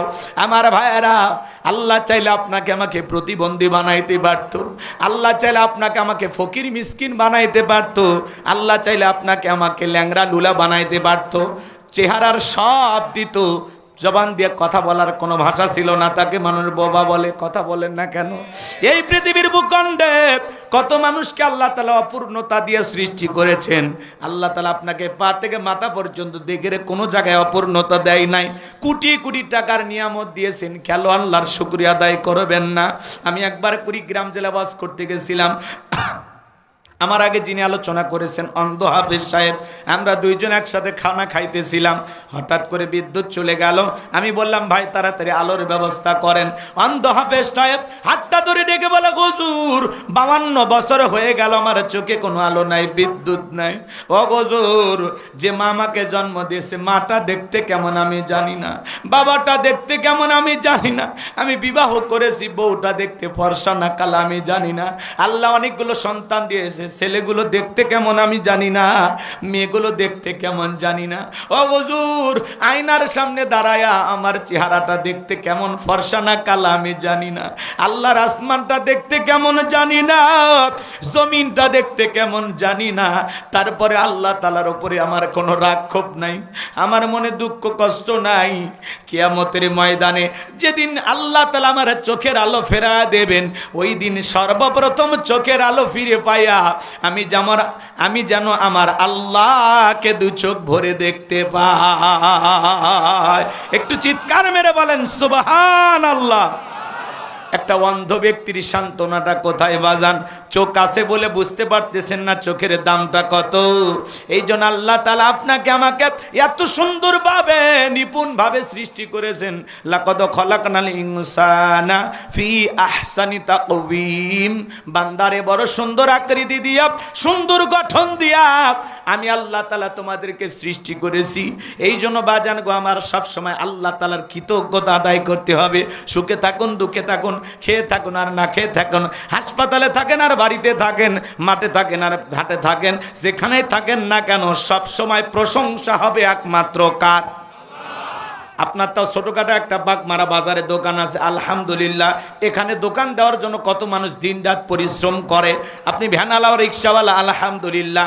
আপনার ঘুমানোর একটা খাট আছে। এমন মানুষ আছে যা বড় কাগজের তৈরি করা ঘর বাড়ি দিয়া ঘুমায়। কথা বলেন। তাহলে ওই মানুষের চাইতে কি আল্লাহ ভালো রাখেনি? কেন আল্লাহর শুকরিয়া আদায় করবেন না? কেন? এত কিছু কে দিয়েছে? কে? এই যে কথা বলতেছি, এই যে আপনি কথার জবাব দিতেছেন, এই শক্তি কে দিয়েছে? আর রহমান আল্লামাল কোরআন খলাকাল ইনসান আল্লামাহুল বায়ান। আল্লাহু আকবার। মানুষ সৃষ্টি করেছেন আল্লাহ, কথা বলার শক্তিও দিয়েছেন আল্লাহ। আল্লাহু আকবার। কিন্তু আমরা অকৃতজ্ঞ। লাকাদ খলাকনাল ইনসানা। এই কষ্ট পাচ্ছেন আপনারা? এত সুন্দর করে আল্লাহ তাআলা আমাদেরকে বানাইলেন, কিন্তু আমরা মানুষ বড় অকৃতজ্ঞ। আল্লাহ তাআলার এত নিয়ামত খাই। এই যে নিঃশ্বাসটা নিতেছেন, এই অক্সিজেনের দাম কত? অসুস্থ হয়ে যখন হাসপাতালে ভর্তি হবেন তখন টের পাইবেন। আমরা তো একটু গবেষণা করি না, একটু চিন্তা ভাবনা করি না যে আমাদের মনিব, আমাদের আল্লাহ আমারে কত ভালোবাসে, কত ভালোবাসে। আল্লাহ চাইলে আপনাকে আমাকে হিজড়ে বানাইতে পারত, ফকির বানাইতে পারত। এই যে মাথাটা এত সুন্দর না করে ডবলাল মাথা বানাইতে পারত, পারতো না? দেখেন না রাস্তাঘাটে কত প্রতিবন্ধী অসহায়, ওই কাতারে কি আল্লাহ আপনাকে আমাকে ফেলাইতে পারতো না? তো তাহলে যে আল্লাহ ওই জায়গায় না ফেলে আমাকে এই জায়গায় রেখেছেন, তাহলে কেন আমি আল্লাহর শুকরিয়া আদায় করব না? এজন্য সুখে থাকি, দুঃখে থাকি, সুস্থ থাকি, অসুস্থ থাকি, সব সময় জবান দিয়ে প্রশংসা হবে কার? জিজ্ঞাসা করা হয়, ভাই আপনারা কেমন আছেন? আলহামদুলিল্লাহ। আগামীকাল কি দেখা হবে? ইনশাআল্লাহ। কোন জায়গায় কি বলা লাগবে অনেকে বোঝে না। এক মুরব্বী পেশাব করে আর দোয়া পড়ে, বিসমিল্লাহি ওয়ালা বারাকাতিল্লাহ। আমি তখন বললাম, চাচা এই তো খানা খাওয়ার দোয়া। তখন বলে, হুজুর কোন দোয়া কোন জায়গায় পড়লে আমার মাথা কাজ করে না। এরকম লোক আসো না? এরকম অনেক মানুষ আছে, দোয়া দুই চারটা জানে। আপনার শাশুড়ি মারা গেছে, কয় আলহামদুলিল্লাহ। আপনার স্ত্রী গর্ভবতী ছিল, সন্তান জন্ম দিয়েছে, কয় ইন্না লিল্লাহি ওয়া ইন্না ইলাইহি রাজিউন। মানে কোন জায়গায় কোন দোয়া পড়া লাগবে, কিভাবে বলা লাগবে, আমাদের অনেকেরই মাথা কাজ করে না। রাগ করতেছেন মনে হয় আপনারা। এই জন্য ভাইয়েরা আমার, সুখে থাকি দুঃখে থাকি সব সময় আল্লাহ তাআলার প্রশংসা আদায় করতে হবে। অনেক মানুষকে যদি বলা হয়, ভাই কেমন আছেন, বলে ভাই গরিবের থাকা না থাকা আমার মতো হতভাগা ভাই, এই গ্রামের এ দুঃখীর খবর নেই কে, আমি তো গরিব মানুষ ভাই, আছি কোনো মতে আলহামদুলিল্লাহ। মানে সে আলহামদুলিল্লাহ বলে একেবারে রাজশাহী চাঁপাই ঘুরে আসার পরে। আপনি আগে প্রথমে বলবেন আপনি কেমন আছেন, আলহামদুলিল্লাহ। আপনার জবান দিয়ে প্রথম বের হবে আলহামদুলিল্লাহ। আর আপনি এত পেঁয়াজ গোছের কথা, এত সমস্যা, আমারে বললে লাভ আছে? কার কাছে বলতে হবে?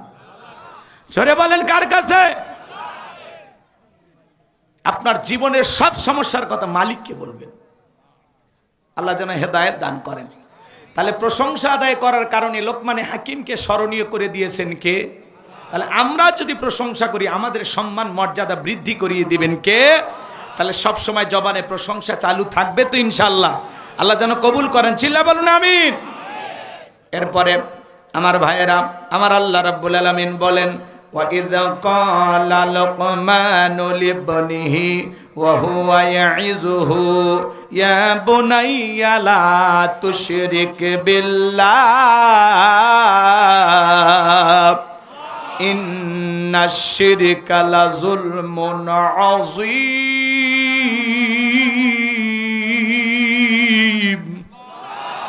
আল্লাহ তাআলা জানিয়ে দিলেন, স্মরণ করো লোকমানে হাকিমের কথা। যখন লোকমানে হাকিম তার কলিজার টুকরা সন্তানদেরকে একত্রিত করে আদর করে ডেকে বলতেছেন, ইয়া বুনাইয়া, হে আমার বর্ষ, হে আমার কলিজার টুকরা সন্তান, হে আমার হৃদয়ের স্পন্দন। সন্তানকে কিভাবে ডাকবেন? আদর মাখা কণ্ঠে, দরদ মাখা কণ্ঠে, ভালোবাসা নিয়া আল্লাহর কোরআন আপনাকে শিখাচ্ছে। বলুন সুবহানাল্লাহ। আর আমরা ডাক দে, বল্টু, এ শোন। ছেলের নাম রাখছে বল্টু। আজ পর্যন্ত কোনো মাহফিলে দেখছেন যে কোনো কমিটি ঘোষণা করছে এখন আপনাদের সামনে ওয়াজ করবেন হযরত মাওলানা বল্টু সাহেব? এই বল্টুরা জীবনে কিছু হতে পারে? তাহলে এগুলো আজে বাজে নাম রাখা যাবে না, ইসলামিক নাম রাখতে হবে। আর আপনি সন্তানের নাম রাখেন Boltu, bullet, nut, screw, tyre, fire, Hasi Khushi, Pinki, চুমকি, সুইটি, কথা কর না কে, বিউটি, শয়তান করে ডিউটি। হাই রে নামের স্টাইল রে ভাই। বেলি, চেলি, শিলি, জনি, সনি আছে না? না, ইসলামিক নাম রাখবেন। আল্লাহর কাছে দুইটা নাম প্রিয়, একটা আব্দুল্লাহ আর একটা আব্দুর রহমান। ইসলামিক নাম, সুন্দর অর্থ দেখে সন্তানদের নাম রাখবেন। এগুলো আজে বাজে নাম রাখবেন না, ওইদিকে আমি যাব না। সন্তান আপনার কাছে হক পায় 12টি, অধিকাংশ বাবা তো জানেন না, রাগ করেন। আপনার সন্তান আপনার কাছে 12টি হক পাবে। প্রথম হক কি বলেন? রাগ করতেছেন না? প্রথম হক, সন্তান জন্মগ্রহণ করার সাথে সাথে সেলফি একটা তুইলা ফেসবুকে ছবি পোস্ট করতে হয়, অনেক কষ্টের পরে বাবা হইলাম। তাহলে কবুল হজের সব নাকি? সন্তান দুনিয়াতে আসতে দেরি, কিন্তু সন্তানের ছবি ফেসবুকে যাইতে দেরি নাই। কথা কন নাকি আপনারা?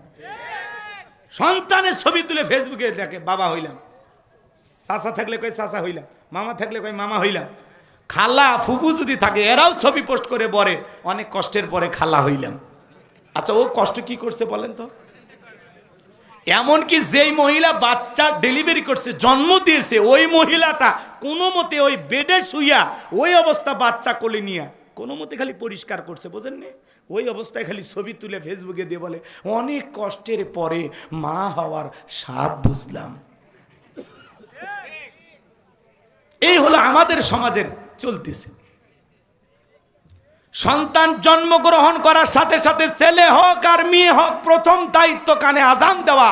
মুসলমান সেলফি তোলার ঠেলায় 3 দিন পরেও আজানের কথা মনে হয় না। এই কথা বলেন। 2 নাম্বার তাহনিক করা, বুঝলেন না? আলেমদের কাছে নিয়ে যাবেন, একটু মিষ্টি দ্রব্য কোনো কিছু চিবাইয়া, খেজুর হোক অন্য যে কোনো জিনিস হোক, বাচ্চার তালুর ভিতরে, জিহ্বার ভিতরে লাগায় দিবে। এগুলো করার হুঁশ আছে? 3 নাম্বার, সুন্দর একটা নাম রাখতে হবে। বল্টু চেংটু লয়, কথা কন না কে? আচ্ছা, এইগুলো নাম যে রাখেন আপনারা, বল্টু, চেংটু, ঝন্টু, মন্টু, এগুলো কি? একটু ভালো নাম খুঁজে পান না? সন্তানের নাম শুনলে যেন কলিজাটা ভইরে যায়। আদর করে ডাকবেন, দরদ করে ডাকবেন। আর কি সব নাম রাখে, বনি, অমি, অপু, কি নামের স্টাইল! 2 অক্ষরের নাম খোঁজে, বালা, বুলু, আছে না? রাগ করেন নাকি আপনারা? কি নামের স্টাইল! শোনেন, 4 নাম্বার কি দায়িত্ব? সন্তান যখন বড় হবে দিন শিখাইতে হবে। কোরআন সুন্নাহর জ্ঞান সন্তানকে শিক্ষা দিতে হবে। দিন শিখাবেন কেমনে? বাচ্চা কথাই বলতে শিখেনি, বলে বাবা বলো টাটা টাটা। যারা শিখাবে টাটা, ওর কপাল ফাটা, ওই সন্তান বড় হয় মারবে কপালে ঝাঁটা। কথা বলে ঠিক কি না? কথাই বলতে পারেনি সন্তান, বলতেছে বলো বাবা এ বি সি, সি তে ক্যাট, ক্যাট মানে বিড়াল, বিড়াল কি করে মেও মেও মেও। সন্তান কথা বলতে পারে, একটু জবান দিয়ে বলান না, বলো বাবা আল্লাহ আল্লাহ, আলহামদুলিল্লাহ, আল্লাহু আকবার, লা ইলাহা ইল্লাল্লাহ। এ বি না, সন্তানকে শিখান আলিফ বা তা, প্রথমে শিখান। আল্লাহ চাইলে তো আপনার ছেলেটাকে বোবাও বানাইতে পারতো। ও যে কথা বলে, আল্লাহর নাম নেওয়ার জবানের কথাটা শুরু হোক, কথা বলেন। আর অভিভাবক হয়েছে সন্তান, বাবাকে বিদায় দিতেছে, বলো আব্বুকে একটু টাটা দাও। কেন? সন্তানকে শিখান, বলো তোমার আব্বুকে ফি আমানিল্লাহ। আপনি কি শিখাচ্ছেন? সন্তানের সামনে স্ত্রী তার স্বামীর নাম ধরে ডাকে, এই রনি এদিকে আসো, রনি এদিকে আসো। এক বিয়ের অনুষ্ঠানে গেছে মা, সন্তান আর সবাই। ওই ছেলেটা ওই প্রকাশ্যে সবার সামনে বলতেছে, রনি কই পাপা, রনি কই। মানুষ চমকে উঠছে, কে রে এই বাচ্চা রনি কই, কারে ডাকে? পরে দেখতেছে বাপক ডাকতেছে। মানে ভদ্রতা তো ঘর থেকে শিখবে, কথা বলেন না কেন? এই জন্য একটু পরিবর্তন হয়ে যান। আলোচনা শুনে খারাপ লাগতেছে, লাগলে আমার করা কিচ্ছু না। ওইদিকে 12টা হক বলতে পারবো না, অনেক সময় লাগবে। ছেলে হোক আর মেয়ে হোক, বিছানা আলাদা আলাদা দিবেন। আর যদিও এক খাটে ঘুমায়, 2টা কম্বল 2টা খাতা, এক কম্বলের নিচে 2 বোন ঘুমাইতে পারবে না, এক কম্বলের নিচে 2 ভাই ঘুমাবে না, আলাদা আলাদা। কথা কয় না কেন? এগুলো মানি আমরা? একটু পরিবর্তন হয়ে যান। সামনে অনেক কথা বলার ছিল, ওইদিকে আমি যাব না। লোকমানে হাকিম তার কলিজার টুকরা সন্তানদেরকে ডেকে বলেন, ইয়া বুনাইয়া, হে আমার বর্ষ, আমার কলিজার টুকরা সন্তান, হে আমার হৃদয়ের স্পন্দন, লা তুশরিক বিল্লাহ, আল্লাহর সাথে কখনো কাউকে শরীক করা যাবে না। ইন্না শিরিকা লা যুলমুন আযীম, এই শিরিক হলো সবচাইতে বড় জুলুম, সবচাইতে বড় অপরাধ, সব পাপের বড় পাপ নাম হলো শিরিক। একটা ছেলে ডেকে বলে, আব্বা আমারে দিয়ে চাকরি হবে না, ওয়াজ নসিহত হবে না, আমারে দিয়ে ইমামতি হবে না, আমারে কিছু টাকা দেন, আমি একটু ব্যবসা বাণিজ্য করব। লোকমানে হাকিম ডেকে বলে, ছেলে রে, তোমারে যে টাকা দেব এরকম টাকা তো আমার কাছে নাই। ছেলেটা বড় না সর বান্দা, কোনো মতেই যখন ছাড়ে না, ডেকে বলে, আব্বা যেভাবে হোক আমারে টাকা দেন। আপনারাই বলেন তো বাজান, আলেমের বেটা সবাইকে আলেম হয়? আলেমের বেটাও জালেম হয়, ডাক্তারের বেটাও ডাকাত হয়, আবার অনেক সময় ডাকাতের বেটাও ডাক্তার হয়, জালেমের ঘরেও আলেমের জন্ম হয়। কথা বলে ঠিক না? শুনুন না বাজান, সামনের দিকে যায়, ছেলেটা বড় নাসর বান্দা। এইবার লোকমানে হাকিম ডেকে বলে, শোনো, আমার এক বন্ধুর কাছে আমি টাকা পাই, সেই বন্ধু একটা দ্বীপে বসবাস করে, আজ পর্যন্ত বহু মানুষকে টাকা নিতে পাঠাইছি, কেউ তো ফেরত আসে না। আমি যতটুকু জানি এই পথ পাড়ি দিতে গেলে অনেক কষ্টের পথ, তোমার মৃত্যু হতে পারে, আমি বাবা হয়ে ছেলেকে এত বড় বিপদে ফেলতে পারবো না। ছেলে নাসর বান্দা বলে, আব্বা আপনি শুধু লোকেশনটা বলে দেন, ঠিকানাটা আমারে বলে দেন, সেভাবে হোক আমি গন্তব্য পর্যন্ত পৌঁছে যাব। এইবার লোকমানে হাকিম ডেকে বলে, সন্তান শোনো, বাড়ি থেকে যখন বের হয়ে যাইবা, ঘর থেকে বের হওয়ার সময় 2 রাকাত সালাতুল হাজতের নামাজ আদায় করবা। নামাজ পড়ে পথ চলতে চলতে পুরোটা পথের ঠিকানা বলে দিলেন। এইবার লোকমানে হাকিমের সন্তান যখন বাড়ি থেকে বের হয়ে গেলেন, বাবা বলেছেন বিশাল মরুভূমির পথ পাড়ি দেওয়ার পরে তাকায় দেখবা একটা জঙ্গল দেখা যায়, জঙ্গলাতে দেখবা ঝরনার পানি পড়তেছে, সেখান থেকে প্রয়োজন মোতাবেক পানি পান করবা। সামনের দিকে যায়, পিছন দিক তাকায় দেখবা জঙ্গল দেখা যায় না, ভয় পাবা না, সামনে রওনা করবা। যাওয়ার পরে দেখবা বিশাল একটা বটবৃক্ষ, ওই বটবৃক্ষের ছায়া আশ্রয় নিবা, না নিলে তোমার বিপদ হবে। এইবার ছেলেটা আশ্রয় নিতে চায়, গাছের গোড়ে একটা মুরব্বী বসে আছে, ডেকে বলে, বাবা এদিকে আসো। লোকমানে হাকিমের ছেলে বলে, না বাবা বলে আছে আশ্রয় নিলে বিপদ হবে। বলে কোনো টেনশন নাই, তুমি আমার কাছে আসো। লোকমানে হাকিমের সন্তান গাছের ছায়া আশ্রয় নিলেন, নেওয়া মাত্রই বাজান গমার ক্লান্ত শরীর মুহূর্তের মধ্যে ঘুম চলে আসলো। গাছের গোড়া থেকে একটা বিষাক্ত সাপ বের হয়ে লোকমানে হাকিমের সন্তানটাকে সবল মারলেন। মুরব্বী তাকায় দেখে সত্যি তো ছেলেটার বড় বিপদ হয়ে গেল। এইবার সাপটাকে ধরলেন, সন্তানটাকে বিষমুক্ত করলেন, একটা অস্ত্র দিয়া সাপটাকে আঘাত করে 2টা টুকরো করলেন, পিছনের অংশ ফেলা দিলেন, মাথার অংশটা লোকমানে হাকিমের সন্তানের ব্যাগের ভিতরে সুন্দর করে তুলে রাখলেন। এইবার যখন ঘুম থেকে জাগ্রত হয়েছে, নেকে বলে, বাবারা সত্যি তোমার বড় বিপদ হয়েছিল, বিষাক্ত একটা সাপ তোমাকে সবল মেরেছিল। এইবার লোকমানে হাকিমের সন্তান সেখান থেকে উঠে অজু বানাইয়া সুন্দর করে সালাত আদায় করলেন। বাবা বলেছে বিপদের আগে আর পরে 2 রাকাত সালাতুল হাজতের নামাজ আদায় করবা। এইবার নামাজ শেষে ডেকে বলে, মুরব্বী ওই জনবসতি এলাকায় গিয়ে বাবার পরিচয় দিলে তারা আমাকে সেই দ্বীপের রাস্তা দেখিয়ে দেবে। বলে, বাবা আপত্তি করলে আমি তোমার সঙ্গে যাব না, আর যদি তুমি চাও আমিও তোমার সঙ্গে হতে চাই। বলে আপত্তি নাই, চলেন। মুরব্বীকে সঙ্গে নিয়ে ওই জনবসতি এলাকায় যখন বাবার পরিচয় দিয়েছেন, আমি লোকমানে হাকিমের সন্তান, সবাই তাকে আদর করতে লাগলেন, মোহাব্বত করতে লাগলেন। বাংলাদেশের সবচাইতে বড় বক্তা আল্লামা সাইদি হুজুরের সন্তান যদি বাগমারাতে এসে বলে আমি সাইদি হুজুরের সন্তান, আপনারা কি ভালোবাসা দেবেন না? অবশ্যই বাবার কারণে সন্তানকে আদর মোহাব্বত করবেন। ডক্টর মিজানুর রহমান আজারি ভাইয়ের সন্তান যদি আসে, এসে যদি বলে আমি আজারি সাহেবের ছেলে, আপনারা ভালোবাসা দেবেন কিনা বলেন? অবশ্যই ভালোবাসবেন। মামুনুল হকের সন্তান আসলে ভালোবাসা দেবেন, কথা বলেন ঠিক কিনা? আমার ভাইয়েরা, এই দেশ বরণ্য অনেক আলেম ওলামা আছে, তাদেরকে আপনারা মহব্বত করেন, বাবার কারণে ছেলেটাকে ভালোবাসা দেন, কথা বলেন না? রাগ করেন নাকি আপনারা? গভীর মনোযোগ দিয়ে কথাগুলো শুনবেন। সবাই আদর আপ্যায়ন করতে লাগলেন, কেউ খাইতে দেয়, কেউ ঘুমাইতে জায়গা দেয়। এইবার ওই এলাকা একটা ভয়ঙ্কর সুন্দরী মেয়ে ছিল। বাবা বলেছে খবরদার ওই এলাকায় যে মেয়েটাকে দেখবি না, মেয়েটাকে বিবাহ করলে তোমারও কিন্তু বিপদ হতে পারে। এইবার সবাই মিলে বলতেছে, ও লোকমান হাকিমের সন্তান, বিয়ে করো আর না করো, এলাকা একটা সুন্দরী মেয়ে আছে, আমরা তোমাকে পাত্রী দেখাবো, তুমি কি বিয়ে করছো? বলে না, বিয়ে করি নাই। সবাই যখন অনুরোধ করে, লোকমান হাকিমের সন্তান চিন্তা করলো পাত্রী দেখলে কি এমন সমস্যা, না আমি পাত্রীটা দেখব। সবার অনুরোধে যখন পাত্রী দেখার ব্যবস্থা হয়ে গেল, এইবার লোকমান হাকিমের সন্তান যখন পাত্রীর চেহারার দিকে তাকাইছে, মেয়েটা দেখতে এতটাই সুন্দরী ছিল, সেই সময়ের বিশ্ব সুন্দরী বললেও ভুল হবে না। চোখ দুটো টানা টানা হরিণীর মতো কালো, কমলার মতো কি সুন্দর গাল, গোলাপের পাপড়ির মতো ঠোঁট, কি সুন্দর চেহারা। এত সুন্দর চেহারা লোকমান হাকিমের ছেলে মনে মনে ভাবলো, বিয়ে যদি করা লাগে এই মেয়েটাকে করব। সমস্ত মানুষ বলতেছে, বাবা শোনো, বিয়ে করতে তুমি রাজি আছো, ঠিক আছে, কিন্তু এই মেয়ের একটা গোপন সমস্যা আছে। কি আছে? রাগ করেন নাকি আপনারা? অনেকে পাত্রী দেখতে যায়, যুবক যারা আছো, বিয়ে করতে পাত্রী দেখতে গেলে খবরদার খবরদার, বন্ধু বান্ধব দোস্ত দুলা ভাই এদেরকে সঙ্গে নিয়ে পাত্রী দেখতে যাওয়া যাবে না, জায়েজ নাই।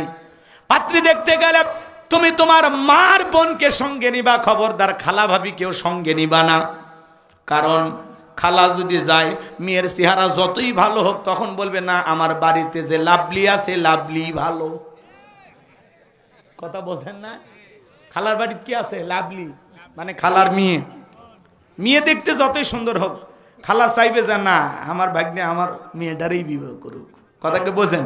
আর ভাবিরে নিয়ে যাওয়া যাবে না, ভাবি চাইবে তার চাইতে বেশি সুন্দরী কেউ যেন ওই বাড়িতে বউ হয়ে না যায়, তাতে ভাবির ভাবটা কমে যাবে, ভাবির কদর থাকবে না। এজন্য ভাবি চাইবে তার চাইতে কম সুন্দরী যেন ওই বাড়ির বউ হয়। এই জন্যই দুইজন মহিলাকে সঙ্গে নিয়ে পাত্রী দেখতে যাওয়া যাবে না, নিয়ে যাওয়া লাগবে মা আর মায়ের পেটের বোন। বোন চাইবে আমার ভাইয়ের যেন একটা সুন্দরী ভাবি হয়, আর মা চাইবে আমার ছেলের যেন চাঁদের চাইতেও সুন্দরী একটা বউ হয়। কথা বলেন ঠিক কিনা? মা কখনো সন্তানের জন্য খারাপ বউ চয়েস করবে না, বোনও করবে না, অতএব সাবধানে। আর তোমরা পাত্রী দেখতে যাও বন্ধু বান্ধব নিয়ে, আস্তাগফিরুল্লাহ, নাউজুবিল্লাহ। আল্লাহ যেন আমাদের হেদায়েত দান করেন। একটু জোরে বলেন না আমিন। তো বলতেছে, বাবা মেয়ের একটা গোপন সমস্যা, পাত্রী দেখতে গেলে আশেপাশে বলেন না মেয়ের কি সমস্যা, তখন বলি এই মেয়ে ও মুখের মেয়ে, কয়েকদিন আগে তো 7 দিন কক্সবাজারে থেকে আসলো একটা ছেলের সাথে, কথা হয় না কে? আছে না গোপন তত্ত্ব, কিন্তু ফাঁস হয়ে যায় এলাকায় গেলে। শোনেন আমার ভাইয়েরা, এইবার দিকে বলে বাবা এর আগে একবার নয়, দুইবার নয়, 10টা ছেলের সাথে মেয়েটার বিবাহ হয়েছিল। প্রত্যেকটা স্বামী বাসর ঘরে মারা গেছে, একটা স্বামীও বাসর ঘর থেকে জীবিত বের হয় নাই। তোমার সিরিয়াল 11 নাম্বার। লোকমান হাকিমের সন্তান অবাক হয়ে গেল, মুরব্বির দিকে তাকায় আর মনে মনে ভাবে যে সুন্দরী মেয়ে দেখলাম, বিবাহ যদি করা লাগে এই মেয়েটাকে করব। কিন্তু এই মেয়ের যে জটিল একটা সমস্যা, ঘটনাটা কি সামনের দিকে নিয়ে যাব? আপনারা কি একটু শুনতে চাচ্ছেন? কারা কারা 2 হাত তুলে আল্লাহকে দেখান, লিল্লাহে তাকবীর। লোকমান হাকিম তার সন্তানদেরকে ডেকে বলেন, ইয়া বুনাইয়া, হে আমার বৎস, আমার কলিজার টুকরা সন্তান, লা তুশরিক বিল্লাহ, আল্লাহর সাথে কখনো কাউকে শরীক করা যাবে না। ইন্নাশ শিরকা লাযুলমুন আযীম। ও আমার সন্তানেরা শুনে নাও, জেনে নাও, নিশ্চয়ই শিরিক হলো সবচাইতে বড় জুলুম, সবচাইতে বড় পাপ। বড় শিরিকগুলোকে শিরিকে আকবর বলা হয়, ছোট শিরিকগুলোকে শিরিকে আসগর বলা হয়। শিরিক মোট 42 প্রকার, এগুলোকে ভাঙলে হয় 72 প্রকার, সর্বমোট হলো 120 প্রকার। এই সমাজে অসংখ্য শিরিক আছে বাজান, কয়টা কথা তুলে ধরবো। আমি যদি 120 প্রকার পর্যন্ত বলতে চাই 3-4 ঘন্টা আলোচনা করেও শেষ হবে না। এত সময় আপনার হাতেও নাই, আমার হাতে নাই। এই সমাজে অসংখ্য মানুষ আমরা শিরিকের সাথে লিপ্ত। কথা বলে না কেন? শিরিক আমাদের সমাজে আছে না নাই? মাজারে সিজদা দেওয়া কি শিরিক? জোরে বলেন। সিজদা মাজারে না, সিজদা হবে মসজিদে। এই মাথা আল্লাহ ছাড়া দুনিয়ার কারো কাছে নত করা যাবে না। ইয়্যাকা না'বুদু ওয়া ইয়্যাকা নাস্তাঈন। তোমার ইবাদত করি, তোমার গোলামি করি, সাহায্য তোমার কাছে চাই। তাহলে কোনো কিছু যদি চাইতে হয় মাজারে নয়, চাইতে হবে কার কাছে? আপনি মাজারে সিজদা দিয়ে কি চান? মাজারে পীর সাহেব আপনাকে কি দিতে পারে? কোন খাজা বাবা, তালা বাবা, সালা বাবা, গামছা বাবা, লাউ বাবা, কাদু বাবা, লালু বাবা, কালু বাবা, এরা কখনো আপনার কল্যাণ করতে পারবে না। এরা আপনাকে কিছু দিতে পারবে না। আপনি কার কাছে ছেলে চান? মাজারে পীর সাহেব কি ছেলে মেয়ের কারখানা খুলে বসে আছে যে চাইলেন আর একটা হাতে ধরায় দিল? এক দেখলাম এক মাজারে ডাব গাছে অনেকগুলো ইট ঝুলে রাখছে চতুর্দিক দিয়ে। আমি কেন কয় হুজুর, যে মহিলারা মান্নত করে গেছে ইট ঝুলায়, ইট যেরকম ভারী হয় কিছুদিন পরে ওই মহিলার পেটটাও ভারী হয়। আমি তখন বললাম যে নারীদের বিয়ে হয়নি ওরা যদি 2-1টা ইট ঝুলে দেয় ওদের পেট ভারী হবে। আমার নিজের চোখে দেখা বাগেরহাটে ওই গম্বুজগুলোতে সরিষার তেল মাইখা, ওই তেল আবার নিজের তল পেটে মাইখে বলে একটা বেটা দে রে আব্বা, একটা বেটা দে, তুই না বেটা দিলে আব্বা বেটা দেবে কে? আছে না? না আছে না? আপনি কেন চাচ্ছেন সন্তান মাজারে? ইব্রাহিম খলিলুল্লাহকে আল্লাহ পাক 86 বছর বয়স পর্যন্ত বাবা না বানায় রাখছে। 86 বছর পর্যন্ত আল্লাহর কাছে সন্তান চেয়েছেন, এরপরে আল্লাহ তাআলাকে একটা সন্তান দিয়েছেন। ইব্রাহিম খলিলুল্লাহকে আল্লাহ যদি 86 বছর বয়সে বাপ বানাইতে পারে, তাহলে আপনাকে আমাকে সন্তান দিতে পারেন তিনি কে? এই জন্য কোনো মাজারে 52টা, মাজারে 56টা ছাগল মান্নত করে লাভ নাই।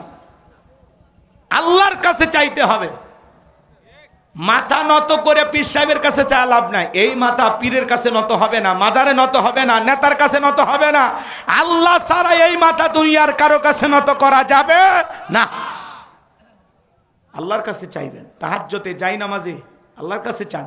ফাইদা ফারাগাতা ফানসাব ওয়া ইলা রাব্বিকা ফারাগাব। বান্দা যখন তুমি নিঃস্ব অসহায় দুর্বল হইবা, তোমার শূন্য হাতটা আমি আল্লাহর দিকে বেঁধে ধরো, তোমার শূন্য হাতটা আমি আল্লাহ পূর্ণ বানায় ফেরত দিব। বলুন সুবহানাল্লাহ। তাহলে মাজারে চাওয়া যাবে না, গাজা বাবা, তালা বাবা, সালা বাবা ওদের কাছে যাওয়া যাবে না। আজকে মানুষ কি পাগল পারা হয়ে গেছে, মাজারগুলোতে গাজার আসর বসে গেছে। আছে না নাই? গাজার কলকিতে টান মারে এমন কায়দায় ধোঁয়া ছাড়ে, বাইরে রাস্তায় পুলিশও দাঁড়িয়ে থেকে মনে করে যে ধোঁয়া যে কায়দা উঠতেছে মনে হয় ওরসের রান্না চলছে। কথা কন ঠিক কিনা? গাঁজা খায় মোজদারি লাল বানাইছে, টর্চ লাইট মানে চেহারা খুঁজে পাওয়া যায় না। এই ভণ্ডদের কাছে যাওয়া যাবে? জোরে বলেন যাওয়া যাবে? এই ভণ্ডদের কাছে যাওয়া যাবে না। পীর ছিল শাহজালাল, শাহপরান, শাহ মাকদুম, বাইজিদ বোস্তামি, আব্দুল কাদের জিলানী, বড় বড় আল্লাহওয়ালার এই জমিনে দাওয়াতি কাজ করেছেন, যাদের কারণে আমরা দিন পেয়েছি, ইসলাম বুঝেছি। কথা বলেন ঠিক না? কিন্তু এখন বের হয়েছে সব ভণ্ড, চারিদিকে লঙ্কা কাণ্ড বের হয়েছে ভণ্ড। কি কি ভণ্ড আছে না? ডুকি তবলা বাজাইয়া নারী পুরুষ একত্রিত হয়ে জিকির করে, গান গায়। দেখেননি? কথা কন নাকি আপনারা? মহিলা মানুষ পীরের কাছে যায়, মহিলা মানুষ। আচ্ছা বলেন তো, মহিলা পীরের কাছে কেন যাবে? আপনি যারা পুরুষ আছেন এই জায়গায় আপনাদেরকে বলতেছি, আপনার বউ পীর সাহেবের কাছে কেন যাবে? আপনি কি দুর্বল? আপনার বউকে আপনি বলবেন এই শোন, আয়েশা, ফাতেমা, খাদিজা, আসিয়া, মারিয়ম, হাজেরা, এদের জীবনীগুলো কিনে দেবেন, যে এগুলো নারী, জান্নাতি নারী, এদের জীবনী পর, এইভাবে জীবন গড়, তারপরে মর, জান্নাতের রাস্তা ধর। কথা বলেন ঠিক কিনা? আর আপনি আপনার বউ মাজারে বেঁধে দেন, আর আপনার বউ মাজারে যায় পীর সাহেবক পায়া, বুঝেন না, বয়স পীর হয়ে গেছে, বয়স্ক পীর। তারপরে মহিলা মুরিদ দেখলে বলে মাই, মহিলা চিন্তা করতেছে এত বড় আল্লাহর ওলি আমার 2 হাত দিয়ে ডাকতেছে, যদি আমি না যাই জাহান্নামে জায়গা হবে না। এইবার পীর সাহেবের বুকের ভিতরে চলে গেছে। পীরের বুকের ভিতরে যে এত শান্তি, এত আনন্দ পাইছে, আনন্দের ঠেলায় গান গায়, বাবা আমি তোমায় ভালোবাসি, তোমার চরণ চুমিতে বাবা তোমার কাছে আসি গো বাবা, আমি তোমায় ভালোবাসি। যেই মহিলা স্বামীকে বাদ দিয়া পীরের ফাটা পায়ে চুমা খায় ওই নারীর চরিত্রের ঠিক নাই। কথা বলে ঠিক না? ভালো হয়ে যান, ভালো হয়ে যান। মাজার মুখী না, মসজিদ মুখী হন। এই কথা কন। মসজিদ মাদ্রাসায় টাকা চাইলে টাকা বের হয় না, আর মাজার দেয় কে কর করা 500 টাকা 1000 টাকা বের করে দেয়। কি করবেন ওই টাকা দিয়া? মাজারে ওই টাকা দিয়ে কোনো লাভ আছে? এলাকায় গরিব মেয়ের বিয়ে হয় না, গরু মেহমানদারি করায় দেন, আর গরু নিয়ে মাজারে যায়। এলাকায় মাদ্রাসা আছে, দেন না একটা ছাগল মাদ্রাসায় দেন, বাচ্চারা খাবে রান্না করে, আল্লাহ খুশি হন। আর উনি ছাগল গরু নিয়ে পীর সাহেবের দরবারে যায়, মাইক বাজায় গান করছে, রং তামাশা করতেছে। আছে না নাই? আমাদের সম্পর্ক যেন মসজিদের সাথে হয়। আল্লাহ কবুল করেন, জোরে বলেন আমিন। আমার ভাইয়েরা, শনিবার মঙ্গলবার বিয়ে করা হয় না, এগুলো দিন নাকি শুভ না, এগুলো ধারণা করাও শিরিক। টিয়া পাখির কাছে যা ভাগ্য গণনা করে, আছে না নাই? আছে না নাই? কবিরাজের কাছে যা ভাগ্য গণনা করে, ওই যে বাংলাদেশের একটা অ্যাড হয়, আপনি কি মামলায় হেরে যাচ্ছেন, বিদেশে যেতে ভয় পাচ্ছেন, দাপ্পন্ত জীবনে অসুখী, ব্যবসা প্রতিষ্ঠানে লস করতেছেন, শেষ দর্শন আজমেরি জেমস হাউস, একটা আংটিতে সব সমস্যার সমাধান। একটা আংটি ব্যবহার করে যদি এত সমস্যার সমাধান মিটে যায়, তাহলে ওই ব্যক্তির তো আংটি বিক্রি করে খাওয়া লাগতো না। এই হাতে 5টা, এই হাতে 5টা, মোট 10টা আংটি ব্যবহার করে পৃথিবীর 1 নাম্বার ধনী হয়ে যেত। কথা বলেন ঠিক কিনা? কবিরাজের কাছে যে ভাগ্য গণনা করা যাবে না, মিছেই চোখ বন্ধ করে আমার এলাকায় এক আছে, শনিবার আর মঙ্গলবারে বুঝ বসে। আপনাদের এলাকায় আছে কবিরাজ? কবিরাজ চেনেন না? চোখ বন্ধ করে তোমার স্বামীর সাথে মিলতেছে না, ঝামেলা আছে। কি হয়েছে? তোমার স্বামী আর একটা মেয়ের সাথে সম্পর্ক করে, তোমার বালিশের নিচে তাবিজ আছে, পুকুর ঘাটে নারিকেল গাছের নিচে তাবিজ পোতা আছে। এগুলো ভুল ভাল বলে দিছে, মেয়ে বাড়িতে এমন কাজে ঝগড়া লাগছে, মানে স্বামী লঙ্গি খুলে ফেলে দিবে। ছেলেটা বলতেছে, বউ কিচ্ছু বলবো না, খালি একবার কবিরাজের ঠিকানা দে, জীবনের কোনোদিন ঝগড়া লাগবো না। কথা কয় না গে? এইবার কবিরাজের ঠিকানা দিয়ে দিয়েছেন, কবিরাজের কাছে যা বলে আমার ভাগ্য গণনা করে। কবিরাজ হাত গুনতেছে, এরকম দেখতেছে, 2 মিনিট পরে হাত দিয়ে মারছে একটা থাপ্পড়। কবিরাজ করতে বলতেছে, বাবা আমারে চর মারলা। কখন বলছে, এই বেটা, মানুষের ভাগ্য গণনা করে কার ভাগ্যে কি আছে, কোথায় তাবিজ পোতা আছে সেগুলো বলতে পারো, আর নিজের ভাগ্যে 2 মিনিট পরে একটা চর অপেক্ষা করতেছে সেটা বলতে পারো না। কথা কন নাকি আপনার? এই জন্য এই ভণ্ডদের কাছে যাওয়া যাবে না। আর এই যে বইয়ের সাথে যে ঝগড়ার কথা বলতেছি, খবরদার 2টা মাসে বইয়ের সাথে ঝগড়া করবেন, একটা পৌষ মাস আর একটা মাঘ মাস। এই প্রচন্ড শীতে বইয়ের সাথে ঝগড়া করেন, আর রাতের বেলায় কম্বলের ভিতরে যদি না নেয়, ল্যাপের ভিতরে না নেয়, জীবনের 12টা বেজে যায়। অতএব সাবধান, এই 2 মাস বইয়ের সাথে ঝগড়া করা যাবে না। ভাইয়েরা আমার, চলেন না সামনের দিকে যায়। এরপরে শ্রমিক কাজ করেছে, সন্ধ্যাবেলায় ধনী টাকা দিতে চায় না কেন? ধনী নাকি সন্ধ্যাবেলায় শ্রমিককে টাকা দিলে ফকিরি হয়ে যাবে, এগুলো ধারণা করাও শিরিক। কথা কয় না কেন? এরপরে হাত চুলকাইলে নাকি টাকা আসে, ভালো, ওনারে বাঁধেন, 3 দিন হাতটা খুলে রাখেন, হাত চুলকে চামড়া ছিলে রক্ত বের হবে, কিন্তু টাকা আসবে না। এরপরে অনেক ধারণা আছে বাজান, সমাজে অনেক প্রচলিত কথা আছে, যমজ কলা খালি নাকি যমজ বাচ্চা হয় ভালো, 2 বারে কষ্ট 1 বারে হলো, মাঝখানে সেজারের টাকাটাও বেঁচে গেল। আর যে মহিলার বাচ্চা হয় না, বাজারে সব যমজ কলা খাওয়ায় দেন, আল্লাহ তারপরে যদি 2-1টা দেয়। কত পুরুষ মানুষ যমজ কলা খায়, আজ পর্যন্ত কোনো পুরুষের তো বাচ্চা হলো না, হবে কেমনে? আল্লাহ তুমি সিনপত্রই দেয়নি। কথা কন ঠিক কিনা? নতুন ছেলের বউ চা বানায় দিকে কাপটা পরে ভেঙে গেছে, বলে অলক্ষণে কুলক্ষণে বউ, অলক্ষণ কুলক্ষণ বলে ইসলামের ভিতরে কোনো কিছু নাই। কথা বলেন ঠিক কিনা? এরপরে ছোট বাচ্চার কপালে কালো টিপ দেয় কেন? কয় বদ নজর থেকে বাঁচার জন্য। বলেন তো বাঁচান, এগুলো ধারণা করা কি শিরিক। এরপরে ট্রাকের পেছনে সেরা স্যান্ডেল কেন? কয় দুর্ঘটনা থেকে বাঁচার জন্য। এই যে তকদিরের ভালো মন্দ অনেক কিছু আমরা ভাবি, বলেন তো তকদিরের ভালো মন্দ একমাত্র কার হাতে? ওয়াল কদরিহি শাররিহি মিনাল্লাহি তাআলা ওয়াল বাসি বাদাল মাউত। তকদিরের ভালো মন্দ একমাত্র আল্লাহ তাআলার হাতে। কথা বলেন ঠিক কিনা? এই সমাজে অনেক শিরিক আছে বাজান। বিশ্বনবী সাহাবায়ে কিরামদেরকে ডেকে বলেন, আমার সাহাবীরা শোনো, একজন ব্যক্তি একটা মাছি মেরে জাহান্নামে চলে গেল, আর একজন ব্যক্তি মাসি না মেরে জান্নাতে চলে গেল। সাহাবা ইকরাম ডেকে বলেন, নবী গো, ঘটনাটা বুঝতে পারলাম না, খুলে বলেন। আল্লাহ রসুল তখন বলতেছে, সাহাবীরা শোনো, এক দেশে এক জালেম বাদশা ছিল, রাস্তার মোড়ে মোড়ে মূর্তি বানায় রাখতো। জালেম বাদশার নিয়ম হলো, যত মানুষ ওই রাস্তায় হেঁটে যাবে প্রতিমার নামে কিছু না কিছু দিয়েই যাওয়া লাগবে। এটা হলো বাদশার ওয়ার্ডার। যদি কেউ দিতে রাজি না হয়, জালেম বাদশার নিয়ম হলো এক কোপে দেহ থেকে কাল্লাটা ফেলায়া দেবে। আমাদের সমাজেও দেখেন বাজান, ভাস্কর্য বানায় রাস্তার মোড়ে মোড়ে, দেখেননি 4,500 কোটি টাকা খরচ করে যারা ভাস্কর্য বানিয়েছিল, আজকে বাংলাদেশের দিকে তাকায় দেখেন সমস্ত ভাস্কর্যগুলো ভেঙে মানুষ তছনছ করে দিয়েছে। কথা বলেন ঠিক কিনা? আমরা ওনাদেরকে বলতে চাই, আপনি যে ভাস্কর্যের নামে যে বিলাসিতা করেছেন, আল্লাহর কাছে জবাব দেওয়ার জন্য রেডি থাকেন। কথা কন নাকি আপনারা? যে দেশের মানুষ খাইতে পারে না, রেল স্টেশনে ঘুমায়, কত মানুষ ডাস্টবিনের খাবার কুড়ে খায়, যেই দেশে একজন নারী 500 টাকা 200 টাকার বিনিময়ে দেহটা বিক্রি করে পেটের ভাত জোগাড় করে, কত বেকার যুবক আছে রাস্তাঘাটে কর্মের জন্য ঘোরাঘুরি করে, সেই দেশে যারা ভাস্কর্যের নামে বিলাসিতা করে 4,500 কোটি টাকা জনগণে নষ্ট করেছে, আল্লাহর কাছে প্রত্যেকটা টাকার জবাব দিতে হবে। ওই টাকাতে যদি মসজিদ বানাইতেন, মাদ্রাসা বানাইতেন, গরিব দুঃখীকে খাইতে দিতেন, অভাবগ্রস্ত মানুষদের দারিদ্রতা মোচন করে দিতেন, তাহলে আপনার বাবার কবরে বিকাশ হয়ে সব পৌঁছে যেত। কোন মুসলমান ভাস্কর্য বানাইতে পারে না, এগুলো ইহুদি মুশরিক বেঈমানদের কালচার। কথা বলে ঠিক না? কোটি কোটি টাকা ক্ষতি করে গেছে এই দেশের, কোটি কোটি টাকা। আমরা বারবার বললাম, বেটা পদত্যাগ করেন, রাগ করেন না, পদত্যাগ করেন। আল্লাহ বলে, কিসের পদত্যাগ? এরা যে অন্যায় অপরাধ করেছে, শুধু পদত্যাগ না, আমি আল্লাহ এদেরকে দেশ ত্যাগ করতে বাধ্য করব। কথা বলে ঠিক কিনা? ইন্না বাতাশা রাব্বিকা লাশাদীদ, আল্লাহর পাকড়াও বড় কঠিন। আল্লাহ ধরে না, যেদিন ধরবে মামু বাড়ি দিল্লি গিয়ে পড়বে। কথা বলে ঠিক কিনা? ক্ষমতার সিয়ার টুয়ে পালিয়ে গেছে। কথা কন না কে? কার খেলা?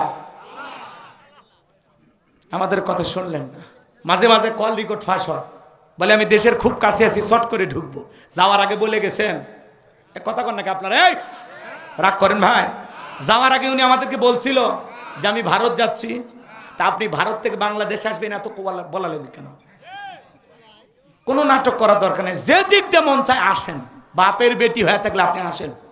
এই দেশ আপনার বাবার, এই দেশ আপনার স্বামীর। মেয়ে মানুষ কতদিন বাইরে থাকবেন? আমাদের মায়া দয়া নাই? কতদিন পাগলিটা ঘর ছাড়া?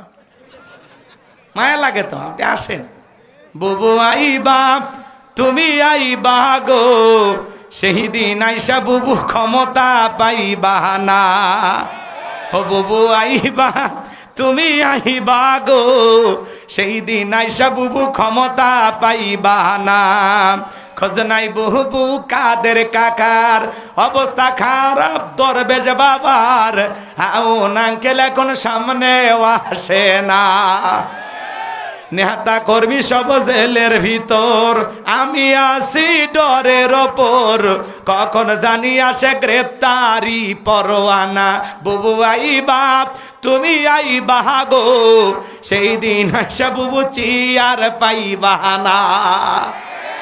ক্ষমতার চেয়ার থেকে নামার সহজ, কিন্তু ওই চেয়ারে ওটা কঠিন। আর আমরা আগামীতে সিদ্ধান্ত নেব, আর যাই হোক কোনো নারীকে এই দেশের প্রধানমন্ত্রী বানাবো না। আগামীতে যেই দলেরই হোক পুরুষ প্রধানমন্ত্রী চাই। কারা কারা দুই হাত তুলে দেখান? লিল্লাহে তাকবীর। হাত নামান। নারীদের দেখার দিন শেষ। আগামীতে পুরুষের বাংলাদেশ, পুরুষ হবে এই দেশের নেতা। কথা বলেন? মেয়ে মানুষের রাগ বেশি, জেদ বেশি। দেখেন না, স্বামীর সাথে ঝগড়া লাগে, বাড়িতে হাঁড়ি পাতিল ভাঙ্গে ফেলে দেয়, স্বামী তুলে আছাড় মারে, অভিমান করে রাগ করে বাপের বাড়ি চলে যায়। 18 কোটি মানুষকে ফেলায়া দেশ ফেলায় পালিয়ে গেছে। রাগ দেখেন, রাগ দেখেন। রাগ করতেছেন মনে হয় আপনারা। এজন্য বাজান আগামীতে বুঝে শুনে সিদ্ধান্ত নেওয়া লাগবে। নারী যদি আবারও ক্ষমতা আছে, 16 বছরে ঘর জামাইছিলেন, সামনে তো রেডি থাকেন। একটু একটু চিন্তা ভাবনা করে সামনে পা ফেলা লাগবে। রাগ করেন আমার ভাইয়েরা? এই জন্য এগুলো ধারণা করার শিখ। যে কথা বলতে চাচ্ছিলাম বাজা, এইবার জালেম বাদশার লোকেরা পাহারা দেয় মূর্তি, ওই দিক দিয়ে ইমানদার হেঁটে যায়। জালেম বাদশার লোকেরা ডেকে বলে কিছু দিয়ে যাও, বলেন আমি দিতে পারবো না, দেওয়ার মতো কিছুই নাই। এইবার ডেকে বলে ভাই সত্যি যদি দেওয়ার মতো কোনো কিছু না থাকে, ওই যে প্রতিমার নাকে ডোকায় মাছি পড়ে আছে, সেখান থেকে একটা মাছি মেরে তুমি নিরাপদে চলে যাও। ইমানদার চিন্তা করলো মাছি মারলে কি এমন অপরাধ হবে, একটা মাছি মারলেন, নিরাপদে চলে গেলেন। কিছুদিন পর আর একজন ইমানদার হেঁটে যায়, জালেম বাদশার লোকেরা ডেকে বলে প্রতিমার নামে কিছু না কিছু দিয়ে যাও। ইমানদার ডেকে বলে ভাই আমি মুসলমান, আমার পক্ষে প্রতিমার নামে কোনো কিছু দেওয়া জায়েজ না, এটা হলো শিরিক। তখন ডেকে বলে শোনো, বাদশার নিয়ম না যে হয় প্রতিমার নামে কিছু দিতে হবে, না হলে এক কোপে দেহ থেকে কাল্লাটা ফেলে দেব। ইমানদার ডেকে বলে ভাই কাল্লা দিতে রাজি, আল্লাহ দিতে রাজি নাই, বলেন আল্লাহু আকবার। জালেম বাদশার লোকেরা ডেকে বলে ভাই খামাকা ঝামেলা করব না, কয়েকদিন আগে তোমার মতো একজন ইমানদারি পথে হেঁটে গেছে, তাকে একটা অফার দিয়েছিলাম মাছি মারার জন্য, তোমাকে ওই একই সুযোগ দিলাম। ওই যে প্রতিমার নাকে ঢোকে মাছি পড়ে আছে, ওখান থেকে একটা মাছি মেরে নিরাপদে চলে যাও। ইমানদার ডেকে বলে ভাই মাছি মারার মতো শিরিক আমি করতে পারবো না, মাছি মারার মতো সামান্য শিরিক আমি করতে পারবো না। ভালো করে বোঝার চেষ্টা করবেন। আর আপনি মুসলমান, স্লোগান দিতে দেন ধর্ম যার যার উৎসব সবার, এটা হলো কুফরি স্লোগান, ইমান ধ্বংস করা স্লোগান। ধর্ম যার উৎসব তার, হিন্দুদের উৎসব হিন্দুদের কাছে, বৌদ্ধদের উৎসব বৌদ্ধদের কাছে, খ্রিস্টানদের উৎসব খ্রিস্টানদের কাছে, মুসলমানের উৎসব সবার কাছে। আমাদের উৎসবে সবাই আসতে পারে, আমাদের ধর্মীয় আচার অনুষ্ঠান দেখে অমুসলিম কালেমা পড়ে মুসলমান হতে পারে। কথা কর নাকি আপনারা? আচ্ছা জীবনে কোনোদিন শুনছেন এরকম স্লোগান পুকুর যার মাছ সবার, ক্ষেত যার ফসল সবার, শুনছেন? গাছ যার ফল সবার, শুনছেন? বউ যার হক সবার, শুনছেন এরকম স্লোগান? তার মানে কি বুঝলেন? পুকুর যার মাছও তার, ক্ষেত যার ফসল তার, গাছ যার ফল তার, বউ যার হক তার, ধর্ম যার উৎসব তার। এই কথা বলেন, আমার ধর্মের উৎসব আমার কাছে। মুসলমানের রাগ করেন এ পিছনে এত কথা কেউ হয় এভাবে হাতিজা এসে ওয়াজ করো, এদিক এদিক শোনেন, এদিক শোনেন, রাগ করেন নাকি আপনারা? গভীর মনোযোগ দিয়ে কথাগুলো শুনে যান বাজান। আপনাদের উদ্দেশ্যে বলে যায় মন খারাপ করবেন না বাজান। আজকে স্লোগান দিলে হবে না, এগুলো হাইব্রিড স্লোগান, ধর্ম যার যার উৎসব সবার। জীবনে কোনোদিন আমাদের ঈদের নামাজে অমুসলিমেরা আসেন? লাইলাতুল বরাত লাইলাতুল কদরে কে আসে? জুমার নামাজে আসে। মানুষ মারা গেলে জানাজার নামাজে কে আসে? আমাদের ধর্মীয় উৎসবে তারা আসে না। কিন্তু আমরা মুসলমান এতটাই নির্লজ্জ, এতটাই বেহায়া, তাদের পূজায় না গেলে আমাদের পেটের ভাত হজম হয় না। মুসলমান মুখে দাড়ি রাখছে, বউ বাচ্চা সাথে নিয়ে বোরকা পরাইয়া স্লোগান দিতেছে আর যাইতেছে মেলায় যাই রে, মেলায় যাই রে, আছে না নাই? আপনি মুসলমান হয়ে কিভাবে তাদের মেলায় গেলেন বলেন? যাওয়া জায়েজ আছে? হিন্দুদের দুর্গা পূজায় যাওয়া জায়েজ আছে? কেন যায়? হ্যাঁ শোনেন, মুসলমানেরা যেই জনপদের ক্ষমতায় থাকবে, অমুসলিমেরা জামায় আদরে থাকবে। ডিমের ভিতরে কুসুম যতটা নিরাপদ, মায়ের কোলে শিশু যেমন নিরাপদ, অমুসলিমেরা তার চাইতে বেশি নিরাপত্তা নিয়ে মুসলমানের দেশে বসবাস করবে। কথা বলে ঠিক কিনা? আমাদের দায়িত্ব তাদের নিরাপত্তা নিশ্চিত করা, তাদের সাথে তাল মিলিয়ে পূজা করা না। কথা কন নাকি আপনারা? কথা ক্লিয়ার না ভেজাল আছে? নিরাপত্তা দেওয়ার দায়িত্ব ইসলাম আপনাকে দিয়েছে। কিন্তু আপনি বলবেন ভাই তোমরাও যা আমরাও তাই, স্লোগান দিবেন আর মন্দিরে কলা রাখছে ওখান থেকে খায় এসে বলবেন হুজুর 6টা কলা খাসি। আল্লাহ দিলে একটু হেদায়েত হয়ে যান, সিদ্ধান্ত নেন। জীবনে কোনোদিন ছেলে মেয়ে যতই বায়না করুক, আশেপাশে যতই উৎসব হোক, জীবনে কোনোদিন পূজার মেলায় আপনার সন্তান আপনার স্ত্রীকে নিয়ে যাবেন না। হাত তুলে দেখান, হাত তুলে দেখান, মনে থাকবে তো ইনশাআল্লাহ? আপনাদের মসজিদের ইমামও ওই সময় বক্তব্য দিয়ে বলে ভাই পূজার মেলায় যাবেন না। অনেকে আবার বলে হ্যাঁ হুজুর বাচ্চারা বায়না করছে একদিন না বউ বাচ্চা নিয়ে মেলা দেখতে পেরে গেছি, আমি একদিন কি পূজার যা কি হিন্দু হয়ে গেলাম। এই ঠেটারে কে বুঝাবে বলেন? যারা এই ঠেটামি করে এদেরকে বুঝানো যায়? এই জন্য ভাইয়েরা আমার, তর্ক বিতর্ক করা যাবে না। ওখানে যাওয়া হারাম, কারণ ওখানে প্রকাশ্যে আল্লাহর সাথে শিরিক করা হচ্ছে। সেখানে মুসলমান যেতে পারে, প্রকাশ্যে আল্লাহর সাথে শিরিক করা হচ্ছে, প্রকাশ্যে। এদেশের মানুষের আবেগ বেশি, কথা কয় না? বাংলাদেশের মানুষের আবেগ বেশি, কিন্তু ধর্মীয় জ্ঞান কম। সব জায়গায় তালে তাল মিলেতে চায়। আইনমন্ত্রী ছিল এর আগে, শোনেননি? উনি কি বলে যে আপনারা যখন মায়ের কাছে চাইবেন আমার নামেও চাইবেন। তার মানে আল্লাহ দিতে ব্যর্থ, এখন মায়ের কাছে চাচ্ছে। নাউজুবিল্লাহ। কম এটা ইমানদারের কথা হতে পারে না। ধর্ম যার, উৎসবও তার।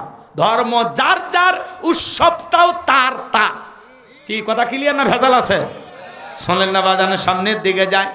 এইবার জালেম বাদশার লোকেরা ডেকে বলে, শোনো, হয় মাসি মারবা, না হলে কাল্লা ফেলে দেব। ইমানদার ডেকে বলে, কাল্লা দিতে রাজি আছি, আল্লাহ দিতে রাজি নাই। এইবার জালেম বাদশার লোকেরা এক কোপে ইমানদারের দেহ থেকে কাল্লাটা ফেলায়া দিল। ওই কাটা কাল্লা থেকে আওয়াজ আসে, ও জালেম বাদশার লোকেরা শুনে নাও, জেনে নাও, আমি হাসতে হাসতে নিজের জীবনটা দিয়া দিলাম, কিন্তু আল্লাহর সাথে মৃত্যুর আগ পর্যন্ত আমি শিরিক করলাম না। বলুন আল্লাহু আকবার। নবী আমার ডেকে বলে, সাহাবীরা শোনো, সেই ব্যক্তি মাসি মেরে নিরাপদে চলে গেল, ও মাসি মেরে নিরাপদে যায় নাই, নিজেকে জাহান্নামে নিয়ে গেল। আর যে ব্যক্তি মাসি না মেরে নিজের জীবনটা দিয়ে গেল, ওই ব্যক্তি রক্তের সাগরে ভাসতে ভাসতে আল্লাহর জান্নাতে পৌঁছে গেল। ছোট্ট একটা উদাহরণ দিয়ে শিরিকের আলোচনা শেষ করে সামনে যাব নতুন পয়েন্ট নিয়ে কথা বলার জন্য। শোনেন, এই দিক তাকান। একটা খাবারের প্লেট, আপনার বাড়িতে একটা ভিআইপি মেহমান আসবে রাজশাহী শহর থেকে। সকালবেলা আপনার বিবি রান্না করতেছে, 52টা আইটেম দিয়ে প্লেটটা সাজাইছেন। গরুর গোশত, খাসি, দেশি মুরগি, বিভিন্ন প্রকারের গোশত, মাছ, বোয়াল, কাতলা, রুই যা আছে সব দিয়ে সাজাইছেন। চিন্তা করলেন ছোট ছেলেটারে বড্ড বেশি ভালোবাসেন, ওর সামান্য একটু পাতলা পায়খানা প্লেটের এক কোনায় দিয়েছে। এইবার মেহমানের সামনে খাবারের পরিচিতি, ভাই এটা গরু, এটা মহিষ, এটা কাচি, এটা হরিণ, এটা দেশি মুরগি, এটা বিদেশি, পাকিস্তানি, কথা কয় না কেন, এটা কাতলা, রুই, এই যে ঠিক। তখন বলতেছে, ভাই সবই তো দিলাম, ছোট ছেলেটারে খুব ভালোবাসি, আর সামান্য একটু পায়খানা দিছে, খেয়ে নেন। পৃথিবীর কোনো গেস্ট, কোনো মেহমান এই খাবার কি খাবে? আচ্ছা, আমি এই কথাটা কেন বললাম? এটাকে হাসানোর জন্য বলছি না, উদাহরণ দিলাম কথা বোঝানোর জন্য। শোনেন, আপনার আমল নামার একটা প্লেট আছে, এই প্লেটে নামাজ আছে, রোজা আছে, হজ আছে, জাকাত আছে, ভালো ভালো আমল দিয়ে সাজানো আছে। কিন্তু ওই প্লেটের কোনায় সামান্য শিরিক যদি মিশ্রিত থাকে, ওই শিরিক মিশ্রিত থাকার কারণে সমস্ত আমলগুলো বরবাদ হয়ে যাবে। কথা বলেন ঠিক কিনা? এই জন্য শিরিক মুক্ত ঈমান আমল দরকার। শিরিক যদি থাকে, আপনার সমস্ত আমলগুলোকে আল্লাহ ধ্বংস করে দেবে, সমস্ত আমলগুলো বরবাদ হয়ে যাবে। তাহলে শিরিক মুক্ত আমল করার দরকার আছে না নাই? কারা কারা আজ থেকে শিরিক করবেন না হাত তুলে ওয়াদা দেন? শিরিক করবেন না তো ইনশাআল্লাহ?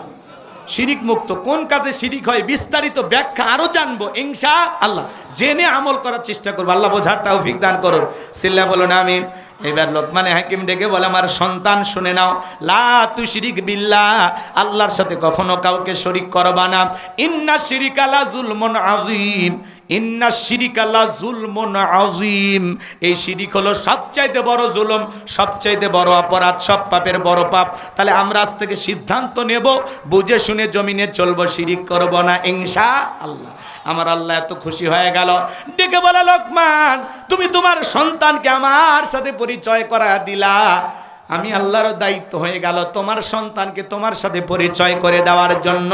আমার আল্লাহ তাআলা পরাতে সুন্দর করে জানিয়ে দিলেন, ওয়াসাইনাল ইনসানা বিওয়ালিদাইহি হামালাতুহু উম্মুহু ওয়াহানান আলা ওয়াহানিউ ওয়া ফিসালুহু ফি আমাইনি আনিশকুরলি ওয়ালিওয়ালিদাইক ইলাইয়াল মাসির।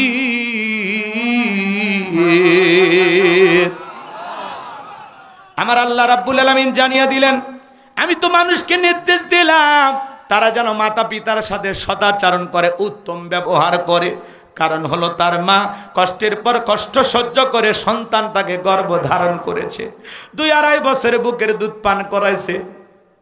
সুতরাং মাতা পিতার প্রতি কৃতজ্ঞ হও আমার ভাইয়েরা। একটা মা সন্তানের জন্য কত কষ্ট করে, বাবা কত কষ্ট করে। আজকে 95% ফ্যামিলিতে মা বাবা অবহেলিত। মা বাবার দাম নাই, আদর নাই, কদর নাই, যত্ন নাই।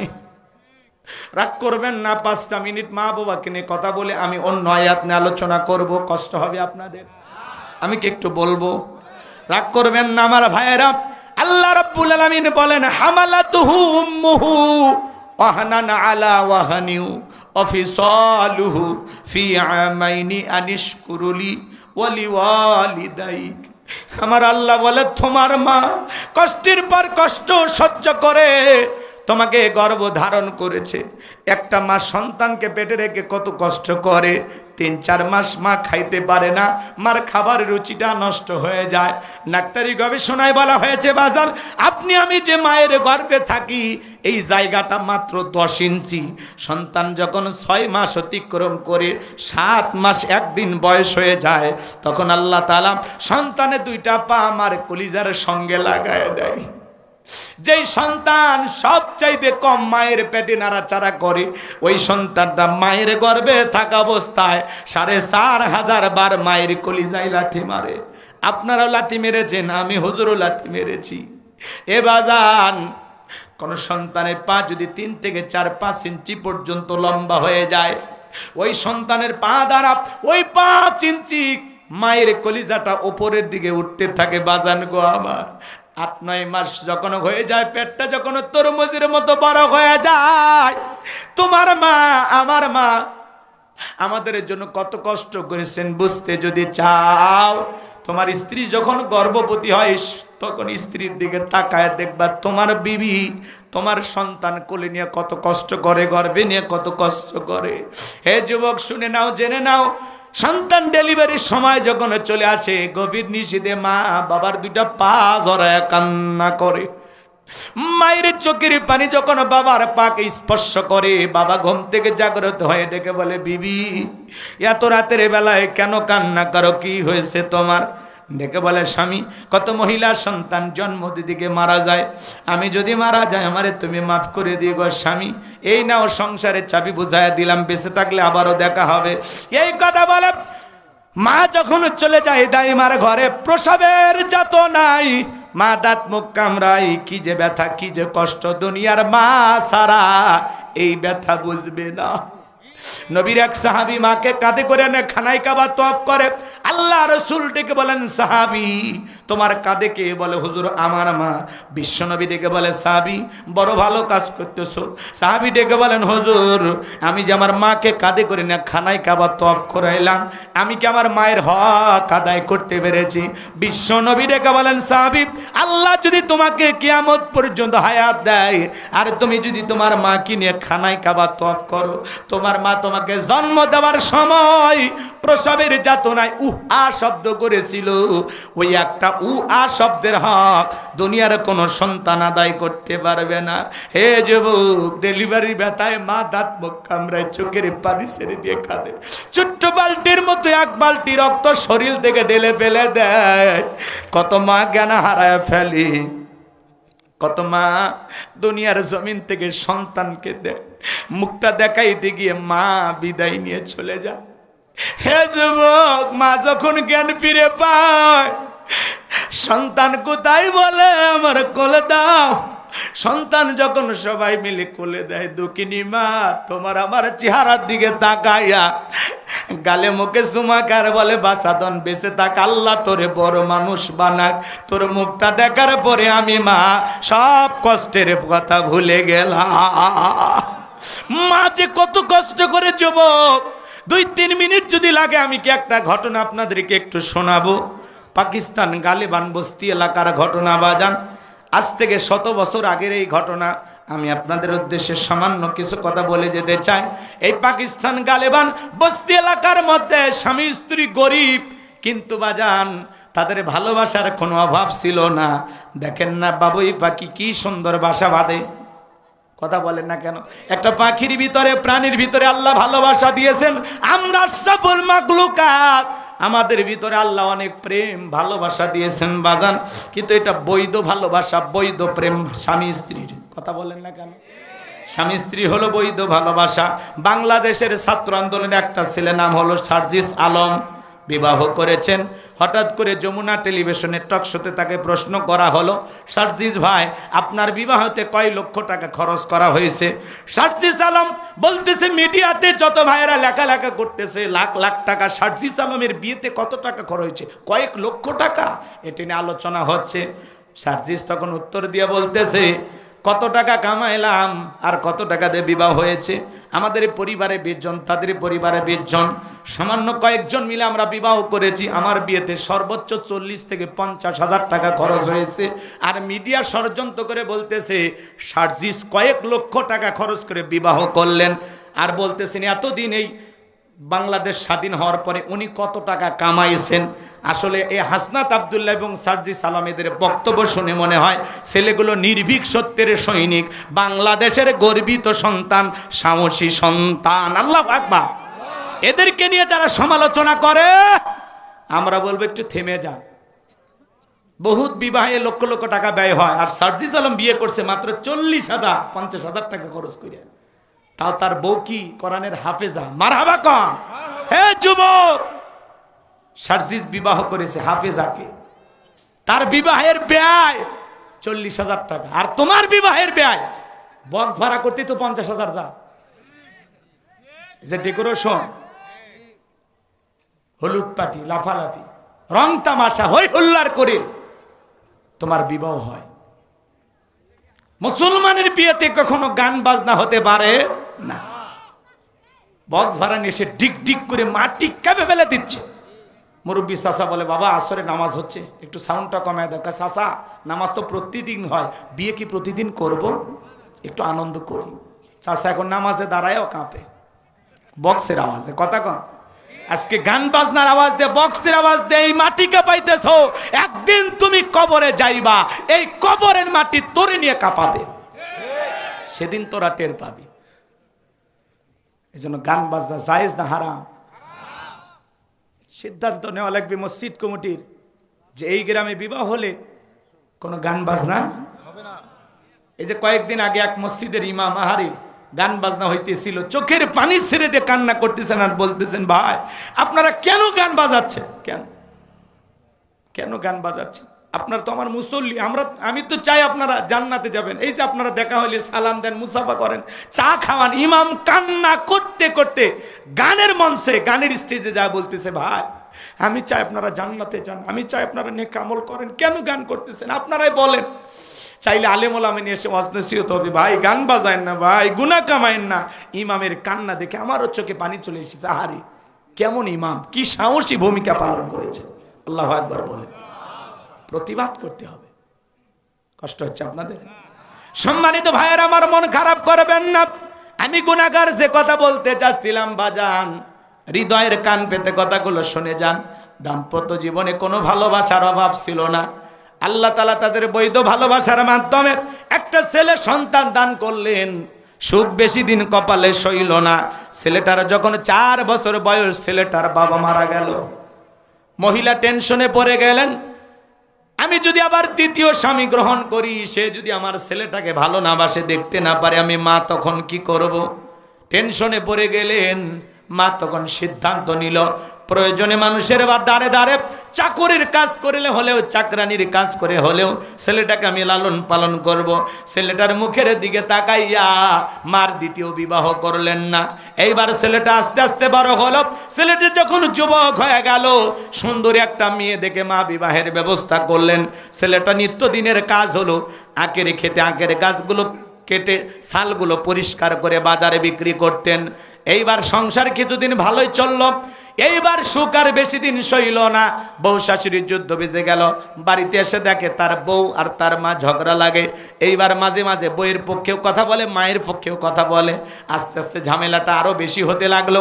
এ বাজান মা, একবার মেয়েটা রাগান্বিত হয়ে বাবার বাড়িতে চলে গেল। ছেলে বাড়িতে এসে বলে, মা আমার বউ কোথায়? বলে, তোর বউ আমার সাথে ঝগড়া করে তোর শ্বশুর বাড়িতে চলে গেছে, বিবির কাছে চলে গেছে। বিবি, কেন তুমি চলে আসছো? ডেকে বলে, স্বামী ওই বাড়িতে আমার ভালো লাগে না, তোমার মাকে তুমি বেশি প্রাধান্য দাও। তুমি যদি আমাকে সত্যি ভালোবাসো, তোমার ভালোবাসা প্রমাণ করা লাগবে। বলে কি করতে বলো? বলে তুমি যদি তোমার নিজের হাতে তোমার মাকে মারো। ছেলেটা এতটাই বউ পাগল ছিল, উন্মাদ ছিল, হুঁশ জ্ঞান ছিল না। তখন বলে ঠিক আছে, তুমি যা বলবা তাই হবে, এরপরে ঝগড়া লাগলে আমি তোমার পক্ষ নেব। আমার ভাইয়েরা, এইবার যখন আবার আর একদিন ঝগড়া লেগেছে, ছেলেটা বইয়ের পক্ষ নিয়ে তার মাকে পিটাইতে লাগলেন, আঘাত করতে লাগলেন। বাড়ি মারতে মারতে মাথায় আঘাত করেছেন, কপাল ফেটে রক্ত ঝরতেছে। দক্ষিণী মা ডেকে বলে বাবা, আজ কপাল ফেটে রক্ত বের করে দিলে, তুমি তো জানো না এ রক্ত খাওয়ায় আমি গর্ভে তোরে বড় করছিলাম। মায়ের কপাল থেকে রক্ত জড়াইলি রে বাবা, তোরে জন্ম দেওয়ার সময় আমি মা এরকম এক বালতি রক্ত শরীর থেকে পড়ে গেছে। আজকে বইয়ের কথা শুনে মা রে মারলি, মা শুধু কাঁদে আর কাঁদে। মাঝে মাঝে ঝগড়া লাগলে এখন মারের সাহস হয়ে গেছে। হঠাৎ করে বিবি আবারও চলে গেছে। এইবার শ্বশুর বাড়িতে যা বলে, বিবি আবারও কেন আসছে? বলে শোনো, হয় ওই বাড়িতে তোমার মা থাকবে, না হয় আমি থাকবো। বউ শাশুড়ি সংসারে সংসারে যুদ্ধ।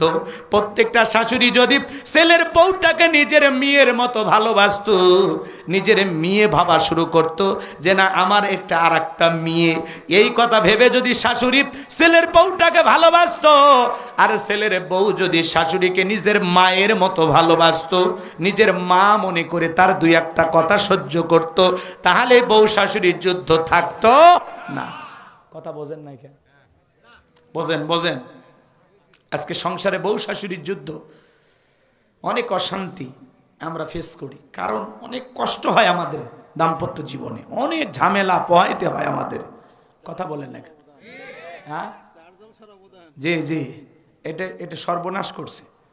আমার ভাইয়েরা চলেন না, সামনের দিকে যাই, গোসাইয়া কথাগুলো বলতে দেন বাজান, মন খারাপ করবেন না। আমি গুনাহগার যে কথা বলতে চাচ্ছিলাম, এইবার ছেলেটা এতটাই বউ পাগল হয়ে গেল।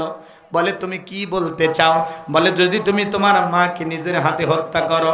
ছেলেটা বলে বিবি রে, মারে যদি হত্যা করি পাকিস্তানের পুলিশ আমাকে ধরে নিয়ে যাবে, তোমাকে পাইলাম না, মাকেও হারাইলাম, ভাগ্যে জেলখানা জুটে গেল। বলে না, আমি একটা কৌশল তোমারে শেখায় দেব, আমার কাছে একটা প্ল্যান আছে, এই প্ল্যান অনুযায়ী যদি তুমি কাজ করো, সাপও মরবে লাঠিও ভাঙবে না। বলে কি করতে চাও? বলে আমি মেয়ে মানুষ, জানি কিভাবে মেয়ে মানুষের মনটা নরম করা যায়। আজ থেকে বাড়িতে যখন তুমি চলে যাইবা, বাজার থেকে কমলা কিনবা, কমলা কিনে মার দরজায় ডাক দিবা। এইবার ছেলেটা বইয়ের বুদ্ধি অনুযায়ী যা যা করেছেন, বউ যা যা শিখাই দিয়েছেন তাই করতেছে। কমলা কিনে মার দরজায় ডাক দেয়, মা দরজা খুলে দাও, মা আমি তোমার সন্তান।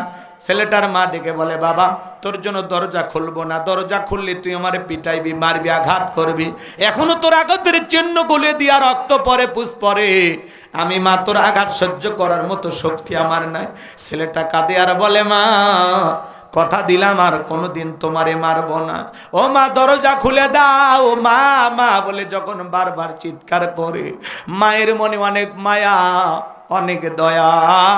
মার দেরি করলেন না, দরজাটা খুলে দিল।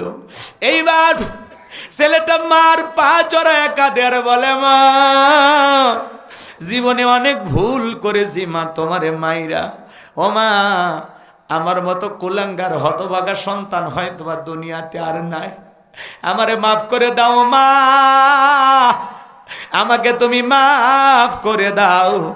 ছেলেটা যখন মার পা ধরে হাউমাউ করে কাঁদে, মার দিল নরম, সন্তানকে ক্ষমা না করে থাকতে পারলো না। ছেলেটাকে বলে বাবা তোর স্থান আমার পায় না, তোর স্থান আমার বুকে। সন্তানকে বুকের সঙ্গে জড়ায় নিলেন, গালে মুখে চুমা খাইলেন। ছেলেটা কমলা ছিল, একটা পাল্টা দুঃখিনী মার মুখে যখন তুলে দিয়েছে, দুঃখিনী মা কমলা খায় আর বলে বাবা এত আদর কেন করতেছিস, কিছুই তো বুঝতে পারতেছি না। ডেকে বলে মা মনে তো চাই প্রতিদিন তোমার জন্য ফল ফুট কিনে আনি, তুমি তো জানো মা আমি একে রেখে কাজ করি, বেশি আগ বাজারে বিক্রি করতে পারি না, একা একা গাছ কাটতে হয়, একা একা পরিষ্কার করতে হয়। কেউ যদি আঁকে রেখে গিয়ে আমাকে ছাল পরিষ্কার করে সহযোগিতা করতো, তাহলে বেশি আখ আমি বাজারে বিক্রি করতে পারতাম। মায়ের এবার বুঝে ফেলে দিয়ে বলে বাবা আর বলতে হবে না, বুঝতে পেরেছি, আগামী আগামীকাল সকালবেলা থেকে আমি মা খেতে যাব, আখের সাল আমি নিজে পরিষ্কার করে দেব। এইবার পরের দিন সকালবেলা ভোরবেলা দুঃখিনী মাকে সঙ্গে নিয়ে ছেলেটা চলে গেল, আখের গাছগুলো কেটে দেয় আর মা নিচের দিকে হয়ে সাল পরিষ্কার করে। বিবি বলেছে তোমার মা যখন আখের সাল পরিষ্কার করবে নিচের দিকে হয়া ওই কোদাল দিয়ে এক কবে কাল্লা কেটে ফেলে দিবা আর ওই জমিনের ভিতরে গর্ত করে মারে পুঁতে রাখবা, দুনিয়ার কেউ টের পাবে না। কেউ যদি এসে বলে তোমার শাশুড়ি কোথায়, আমি বলবো মাঝে মাঝে ঝগড়া লাগে, কই গেছে আমি জানি না। এটা হলো বিবির একটা গভীর ষড়যন্ত্র, শাশুড়িকে মারার জন্য চক্রান্ত ষড়যন্ত্র করেছে। এইবার ছেলেটা আখের গাছ কেটে দেয় আর মা নিচের দিকে সাল পরিষ্কার করে। এইবার কোদালটা যখন উঁচু করে তুলে ধরেছে মাকে আঘাত করার জন্য, হে যুবক তুমি কি চিন্তা করতে পারো যে মা তোমারে আমার দুনিয়ার মুখটা দেখাইলো, সেই মারে তুমি কেমনে হত্যা করবা? হে যুবক হত্যা করবা কিভাবে? যে মা তোমারে জন্ম দিয়েছে সেই মার সাথে কেমনে খারাপ আচরণ করো? আল্লাহ বলেন অকুল্লাহুমা কওলান কারীমা, সম্মান সূচক আচরণ করো, নম্র ভদ্র বিনয়ী হয়ে কথা বলো। একটা প্রধানমন্ত্রীকে যতটুকু সম্মান দেন তার চাইতে বেশি সম্মান মা বাবাকে দিতে হবে। তুই তাকারি করা যাবে না, অবহেলা করা যাবে না, গালি গালাজ করা যাবে না, আপনি বলে সম্বোধন করতে হবে। আজকে আমার কাছে আপনার কাছে বন্ধুর দাম আছে কিন্তু মা বাবার দাম নাই, কথা বলেন ঠিক কি না? একটা বাড়িতে ভিআইপি খাবার, শিক্ষিত লোকের একটা গল্প পড়েছিলাম, তেহেরি নিহারি বিরিয়ানি রস, কোনো কিছুর অভাব নাই, দামি দামি খাবার। আরে ভাই অনেক বন্ধু এসে জোড়াতালি দেওয়া বন্ধু এসে বাড়িতে খাওয়া যায়, আর বাড়ির পাশে মা বাবা তাদের ঘরে এক প্লেট ভালো খাবার যায় না। এক কথা বলেন, আপনার জোড়াতালি দেওয়া বন্ধু এসে আপনার বাড়ির গোস্ত খাওয়া যায়, আর আপনার বাড়ির পাশে মায়ের আপন ছোট ভাই, মায়ের পেটের ছোট ভাই, তার বাড়িতে খাবার যায় না। মুসলমান দাবি করো জান্নাতে ঢুকবে, আর কোন দিক দিয়ে? কোন দিক দিয়ে? দরজা কেটে তুই আসছেন। তুমি মা বাবাকে বাড়ি থেকে তাড়ায় দাও, মা বাবাকে বৃদ্ধাশ্রমে পাঠায় দাও। যে সন্তান মা বাবাকে বাড়ি থেকে তাড়ায় দিল, মা বাবাকে বৃদ্ধাশ্রমে পাঠায় দিল, ও যেন মা বাবাকে তাড়ায় দেয় নাই, নিজের ভাগ্য থেকে জান্নাতকে আলাদা করে দিয়েছে। কথা বলেন ঠিক না? আল্লাহ রসুল বলেন হুমা জান্নাতুকা ওয়া নারুকা, তোমার পিতা মাতাই তোমার বেহেশত, তোমার পিতা মাতাই তোমার দোজখ। পিতা মাতা খুশি, আরশের মালিক আল্লাহ খুশি, পিতা মাতা বেজার, আরশের মালিক আল্লাহ বেজার। কথা বলেন ঠিক না? মা বাবার মনে কষ্ট দেওয়া যাবে না, খারাপ আচরণ করা যাবে না। যুবক কষ্ট লাগে? এইবার ভাঙ্গা একটা প্লেটে কিছু এটো খাবার দিয়া ছেলেকে বলতেছে এটা তোমার দাদুকে দিয়ে আসো। এখনকার বাচ্চারা তো কম্পিউটার, জন্ম নিয়ে এক একটা নাসা বিজ্ঞানী, কথা কয় না। ছোট্ট বাচ্চা বলতেছে আব্বু, দেখে না বাচ্চারা কত প্রশ্ন করে, আব্বু এটো খাবার দাদুর জন্য কেন? আমরা তো ভালো খাই না। ভাঙ্গা প্লেট এটো খাবার দাদুর জন্য কেন? তখন বলতেছে তোর দাদু ভাইয়ের বয়স হয়েছে, এই প্লেটে খাবারই চলবে, যা এত কথা কেন বলিস? তখন বলতেছে আব্বু তাহলে আমি এই প্লেটটা যত্ন করে রাখবো, দাদুর মতো যখন আপনার বয়স হবে এই প্লেটে করে আমিও আপনাকে খাইতে দেব। শিক্ষিত মানুষ বিবেকের দরজা খুলে গেছে, প্লেটের খাবার ফেলে দিয়ে বলে বাবা আয় আমার বুকে আয়। কলেজ বিশ্ববিদ্যালয়ে যা শিখতে পারেন আজকে তোর কাছে তাই শিখলাম। বাবাকে ফেলায় রাখছিল স্টোরুমে, সেখান থেকে বিল্ডিং এ তুললেন, আদর যত্ন করলেন, গোসল করায়, নতুন জামা পরায়। স্ত্রী ডেকে বলে কি ব্যাপার বুইরে ব্যাটারে আবার ওপর তুললেন। তখন বলছে এই চুপ, আজ থেকে আমরা যা খাবো বাবা তাই খাবে, আমরা যা পরবো বাবা তাই পরবে, আমরা এই রুমে ঘুমাবো, পাশের রুমে বাবা ঘুমাবে। যদি আমার বাবার সাথে আজ থেকে করিস বাড়াবাড়ি, 1 2 3 পাঠায় দিব বাপের বাড়ি। কথা বলেন? খালি বউ পায়া পাগল হয়ে যান না, বউকে পাইলে বাসর রাতে বিড়াল মারার ওয়াজ শোনেননি? কি ওয়াজ শুনছো তাহলে তোমরা? বাসর ঘরে বউ পায়া পাগল হয়ে যান। আর আপনারা বাসর ঘরে বইয়ের সাথে কি কথা বলবেন? আপনারা তো ভিডিও করিয়া, অডিও কলে, বিয়ের আগে 3 মাস 6 মাস গল্প করে পার্কে ঘুরিয়া তো সব কথা শেষ। আপনি বাসর ঘরে কি গল্প করবেন? হ্যাঁ 6 বছরের প্রেম, লেনা দেনা সব শেষ, বাসর ঘরে কি করবি? তুইও ঘুমায় আমিও ঘুমাই। রাগ করেন না। কে ঘুমাইছে? ওরা ঘুমাবে। রাগ করতেছেন আপনারা? বিরক্ত হইতেছেন? শোনেন, যুবক যারা আছো, বিয়ে করলে বাসর ঘরে বউয়ের সাথে ওয়াজ করা লাগবে, 1-1.5 ঘন্টা ওয়াজ করা লাগবে। যে শোন, আমি আমার মা বাবাকে অনেক ভালোবাসি, তুমি আমার কলিজা, মা বাবাকে তো আমার অনেক আপন। অতএব যতদিন পিতা মাতা বেঁচে আছে, এক পাতিলে রান্না হবে, পাতিল আলাদা করার স্বপ্ন করবেন, স্বপ্নও দেখবি না, কথা কর বলে দিবেন, তাহলে দেখবেন আর ঝামেলা হবে না। আরো অনেক কথা বলবেন, পর্দা করবা, নামাজ পড়বা, আমি যেটা বলি সেটা করবা, যেটা অপছন্দ করি সেটা করবা না, সুন্দর করে গোছায়া গোছায় কথা বলবেন। কথা যদি মনে না থাকে, আগে কম্পিউটার দিয়ে ছাপায় নিয়ে আসবা, বইয়ের সাথে কি কি কথা বলবা, কথা কয় না গো। আরে এটা বাসর ঘরে বউ বিয়ে করবে না মানে আগে কেন? আগে ওয়াজ করলে হবে? বাসর ঘরে নতুন জীবন শুরু করার আগে। আর আপনারা বাসর ঘরে ওয়াজ করবেন, আপনার সেলফি তোলা, ভিডিও করা, মোবাইল নিয়ে তো আপনারা ব্যস্ত। কথা কন নাকি আপনারা? মোবাইল নিয়ে ব্যস্ত। এই রে বিয়ের ভিডিও, চাচা ওই যে মরিচ বাটে তার ভিডিও, গরুর গোস্ত কাটে তার ভিডিও, ওটা রান্না করা ভিডিও, খাওয়ার ভিডিও, গোসলের ভিডিও, এরা যে কায়দায় ভিডিও করে, আমি খালি করি চিন্তা ভাবনা করি মাঝে মাঝে, যে না জানি কোন দিন বাসর ঘরে লাইভ শুরু করে, কারণ এদের চরিত্র তো নিচে নেমে গেছে। রাগ করতেছেন? করেন, সমস্যা কি? আমার ভাইয়েরা, যুবকদের একটু সাইজ করার দরকার আছে না নাই? এই যুবকদের সবচাইতে বড় চরিত্র নষ্ট করেছে মোবাইল। মোবাইলের ওজন কম, কিন্তু মোবাইলের মাধ্যমে পাপের ওজনটা অনেক বেশি। সারা রাত জায়গায় জায়গায় অনলাইনে উল্টাপাল্টা ভিডিও দেখে, আছে না নাই? দেশে মোবাইল আইছে, চিঠি বন্ধ হইয়াছে, দিওয়ানা বানাইছে, পোলা মাইয়ার মনের কথা ভাসে বাতাসে।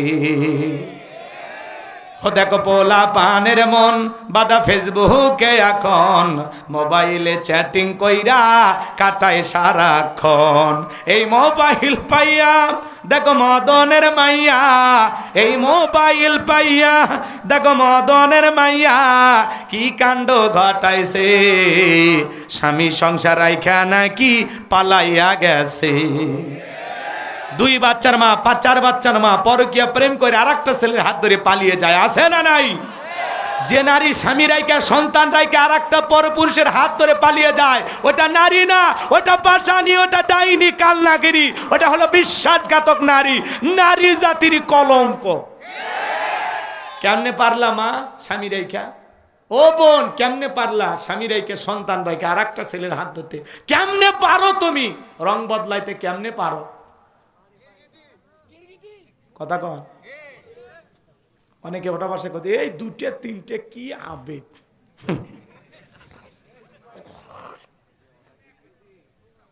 ঘুম ধরছে? চলেন ফোন দেন, বালিশ রেডি করুন। এই সমাজে পরকীয়ার অভিশাপে শেষ। আর এই পরকীয়া, ওই যে স্টার জলসা জি বাংলা ধ্বংস করছে সোনার বাংলা। কিভাবে স্বামীরাইকে আর একটা ছেলের সাথে লাইন মারা যায়, কিভাবে স্বামীকে তার মা বাবার কাছ থেকে আলাদা করা যায়, তার প্রশিক্ষণ ট্রেনিং নিচ্ছে স্টার জলসা দেখে। কথা কন। এই সিরিয়ালের নেশা আমার সমাজকে ধ্বংস করে দিছে। শুধু কি নারীদেরই দোষ? ছেলেদের দোষ নাই? এক হাতে কি তালি বাজে? জোরে বলেন। এই ছেলে, তোমার বইয়ের সাথে কেউ পরকীয়া প্রেম করলে মাইনে নিবা না? ভালোবাসা শেয়ার করবা নাকি? তো কথা বলো না কেন? তোমার বোনের সাথে কেউ পরকীয়া প্রেম করলে মানবা না? তোমার মায়ের সাথে? তাহলে এটা কি জঘন্য কাজ না? তো তুমি কেমনে করো? একটা মেয়ের স্বামী আছে, সন্তান আছে, তার সাথে পরকীয়া প্রেম কেমনে করো? এই তো রুচিতে সমস্যা। ভালো হয়ে যায়। কত মহিলা স্বামী পরিত্যক্তা, 2-3টা বাচ্চা আছে, যা বিয়ে কর, আল্লাহ খুশি হবে। বিয়ে কর, যা যা। হুজুর না পাইলে আমারে ডাক দেশ, বিয়ে পড়ায় দেবো ফ্রি। কথা কন। কত মহিলা আছে, মেয়ে আছে, দরিদ্র ফ্যামিলি, মেয়েটার বিবাহ দিতে পারে না, যা কুমারী মেয়ে তো বিয়ে কর, যা, সেখানে যাবি না। আলগা আলগা। আল্লাহ যেন হেদায়েত দান করেন, জোরে বলেন আমিন।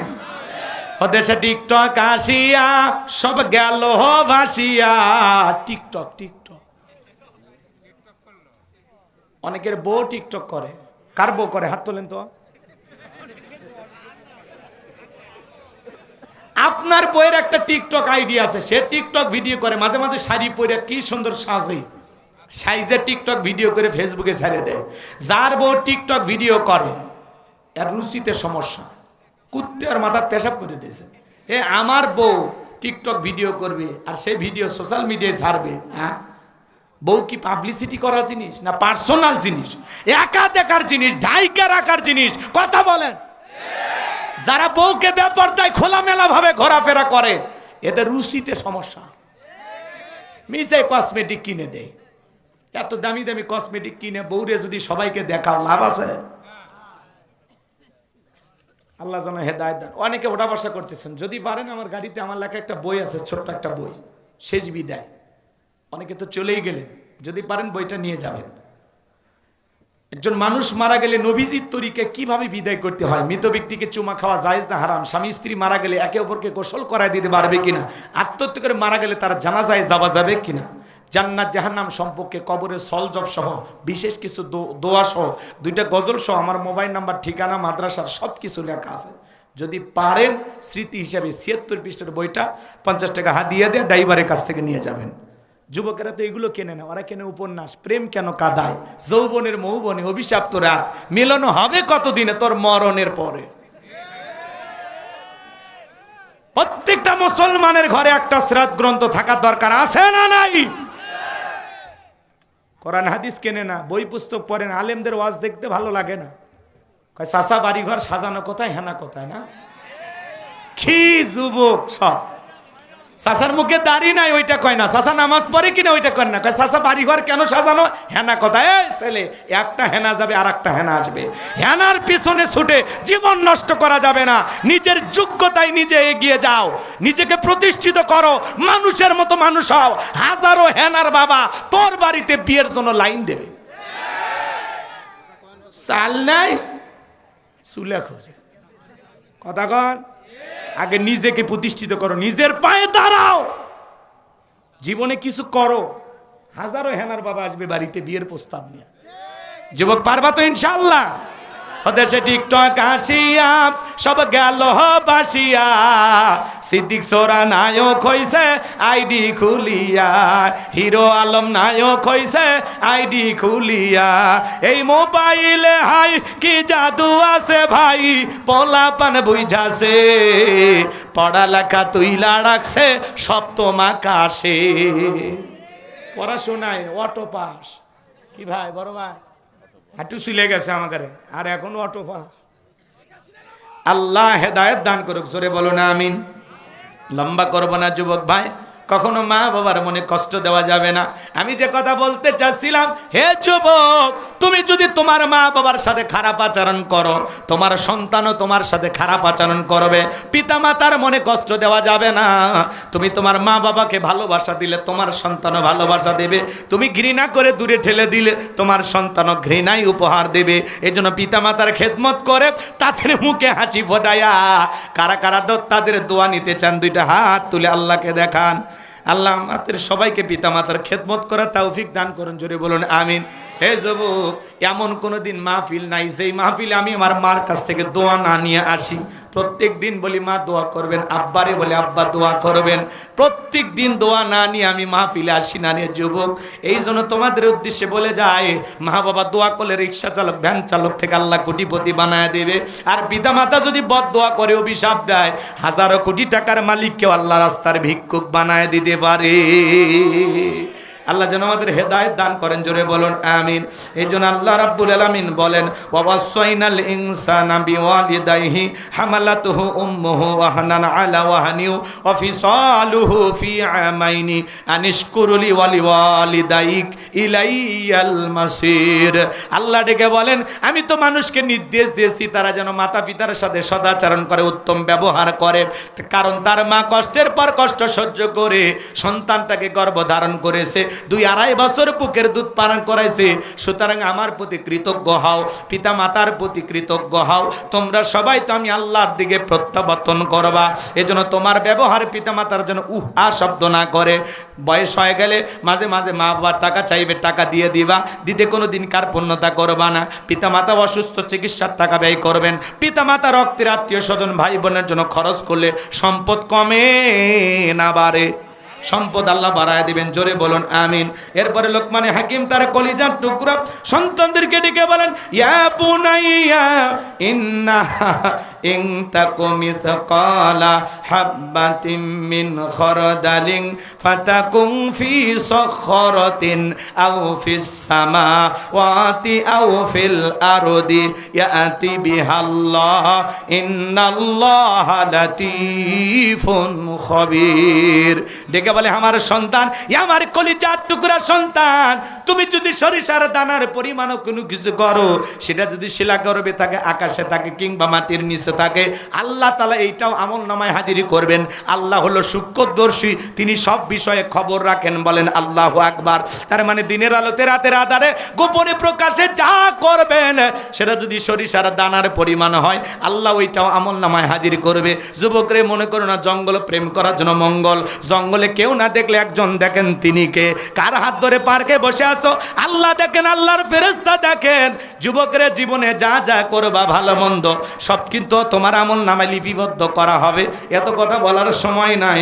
লোকমানে হাকিম তার সন্তানকে বলেন, ইয়া বুনাইয়া আকিমিস সালাহ, হে আমার সন্তান সালাত কায়েম করবা, সালাত কায়েম করবা। সন্তানদেরকে নামাজি বানাবেন। পৃথিবীর সফল বাবা তারা ছেলের হাত ধরে মসজিদে নিয়ে যায় যারা, শুধু মসজিদের উন্নয়ন করবে, মাহফিল করলে হবে না, ইমানের উন্নয়ন করবে, কাজ করতে হবে। ছোট ছোট বাচ্চাদেরকে মসজিদমুখী বানাইতে হবে। মসজিদ কমিটির দায়িত্ব নেওয়া লাগবে। ছোট বাচ্চা মসজিদে আসলে চকলেট খাওয়াবেন, মাঝে মাঝে ঘোষণা দেবেন 40 দিন যে বাচ্চা 5 ওয়াক্ত সালাতের সহিত 5 ওয়াক্ত নামাজ জামাতের সহিত আদায় করবে, 40 দিন পরে বাচ্চাদেরকে গিফট দেবেন, পুরস্কার দেবেন। এতে কি হবে? আমাদের ভবিষ্যৎ প্রজন্ম হবে নামাজি, মসজিদমুখী। এ ভাই, কি হয়েছে, কি হয়েছে? বসেন, আর আর আর কষ্ট দেব না। এদিক খেয়াল করেন। ও আমরু বিল মারুফ, সৎ কাজের আদেশ দিবেন। সন্তানকে বলবেন, বাবা ভালো কাজ করবা, ভালো ভালো কাজ করবা। ওয়ানহা আনিল মুনকার, অসৎ কাজ করবা না, নিজে অন্যায় করবা না, মানুষকে অন্যায় করতে দিবা না। ওয়াসবির আলা মা আসাবাক, বিপদ আপদ মুসিবত এসে সবর করবা, ধৈর্য ধারণ করবা। জীবনে যদি সফল হতে চান, ধৈর্য ধারণ করতে হবে। যারা জীবনে ধৈর্য ধারণ করবে, ধৈর্য ধরলেই সফলতা। কথা বলেন না কেন? যারা সবর করে এরা জীবনে প্রতিষ্ঠিত হয়, যারা ধৈর্য ধারণ করে এরা জীবনে কিছু পায়। হাহুতাশ করলে হবে না। ওই কাহিনী শুনবেন তো, এগুলো তো শেষ করলে দিলে না। আসলে কি অনেক রাত হয়ে গেছে, তো আপনাদেরও ধৈর্য নেই। এত রাতে বয়ান করা আমাদের জন্য কষ্ট। তারপরে আপনারা ভালোবেসে ডাকছেন, এই যে আপনাদের ডাকে সাড়া দিয়েছি। এদিক খেয়াল করেন, শেষ কথাটা বলে দিয়ে যায়, কষ্ট হয়, কষ্ট হয় না? এরপরে তিনি তার সন্তানকে বলতেছেন, ওয়ালা তুসাইর খাদ্দাকা লিন-নাসি ওয়ালা তামশি ফিল আরদি মারহা, হে আমার সন্তান, মানুষকে তুচ্ছ তাচ্ছিল্য করবা না, অবজ্ঞা অবহেলা করবা না। আজকে ধনী গরিবকে অবহেলা করে, মোটা চিকনটারে দিকে অবহেলা করে, সাদা কালারের দিকে অবহেলা করে। কথা কন না কেন? এই যে অবজ্ঞা অবহেলা তুচ্ছ তাচ্ছিল্য, একে অপরকে নিয়ে হাসি তামাশা ঠাট্টা বিদ্রুপ করা। সন্তানকে বলতেছে, বাবা খবরদার মানুষকে তুচ্ছ তাচ্ছিল্য করবা না। আমার সন্তান যদি ড্রাইভারের সাথে কথা বলে, আমি এমন ধনী হয়ে গেছি, বউ বলতেছে, এই ড্রাইভারের সাথে কেন কথা বলিস, ওরা ছোট লোক। এই দারুণের সাথে কেন বলিস, ওরা ছোট লোক। তার মানে কি? আমি আমার সন্তানকে হিংসার ট্রেনিং দিতেছি। আমার তো উচিত বলা যে ড্রাইভারকে সালাম দিবা, ওটা ড্রাইভার আঙ্কেল হয়, দারোয়ানকে সালাম দিবে, ওইটা আঙ্কেল হয়। কথা কর। আর আমরা পিতা মাতায় এমন হয়ে গেছে, এই তুই কোন বংশের ছেলে রে, হ্যাঁ 2-4টা লাশ ফালা দিবি, তোর বাপ আছে, তোর বাপ আছে, যা। কথা কয় না? এতে সন্তানগুলো আরো উশৃঙ্খল হয়, ক্যাডার মাস্তান হয়। কথা বলেন না? বিপদগামী হয়ে যায়, মিসগাইড হয়ে যায়, ভুল পথে পরিচালিত হয়, শুধু পিতা মাতার অহংকারের কারণে। কথা বলেন না কেন? আপনারা সন্তানকে বিনয়ী শিখাবেন, নম্র ভদ্র হতে শিখাবেন, মানুষের সাথে ভালো আচরণ করতে শিখাবেন। আল্লাহ যেন হেদায়েত দান করেন। অনেক কথা বলার ছিল, আর 3টি উপদেশ বাকি আছে, ওইদিকে আর গেলাম না। যতটুকু আলোচনা হয়েছে, বক্তা শ্রোতা সবাইকে আল্লাহ পাক আমল করা তৌফিক দান করুন। আর ভাঙ্গা বাজারে লোকমানে হাকিমের ছেলের ওই বিবাহের যে ঘটনা, ওইটা বলতে গেলে আর আধা ঘন্টা ওয়াজ করা লাগবে। তো ওইদিকে হ্যাঁ করেন করেন, 5 জন নেওয়াজ করবো নাকি? যা হয়েছে আলহামদুলিল্লাহ, মেনে নেন। বেঁচে থাকলে আবারও দেখা হবে ইনশাল্লাহ। 10টায় উঠে দেবেন, যে কোনো মঞ্চে নিয়ে আসলে 9:30 10টায় উঠে দেবেন, 12টায় মাহফিল শেষ। তাহলে এই মাহফিলগুলো সুন্দর হবে। মাহফিলের একটা যৌবন টাইম আছে, শেষ রাত হলে এটা বয়স্ক ভাতার টাইম, বোঝেননি? এই টাইমে ওয়াজ জমে না, যৌবন টাইমে দেবেন। মাগরিব থেকে এসা দিলে ওয়াজ জমবে, ওই সময় সবাই জাগনা থাকে। আল্লাহ বুঝদান করুন। যারা বই নেবেন গাড়িতে গেলে পাবেন ইনশাল্লাহ। ওয়া আখিরি দাওয়ানা আনিল হামদুলিল্লাহি রাব্বিল আলামিন। আসসালামু আলাইকুম ওয়া রাহমাতুল্লাহি ওয়া বারাকাতুহু। কমিটির ভাই কারো কিছু বলার আছে? কেউ কিছু বলবেন? হিসাব মোনাজাত হয় না তো এলাকা, না? আর লোকজন চলে গেছে, দরকার নেই। আমি এমনি দোয়া করবো না আপনাদের জন্য। তাহাজ্জুদ। ভালো থাকবেন, আল্লাহ হাফেজ।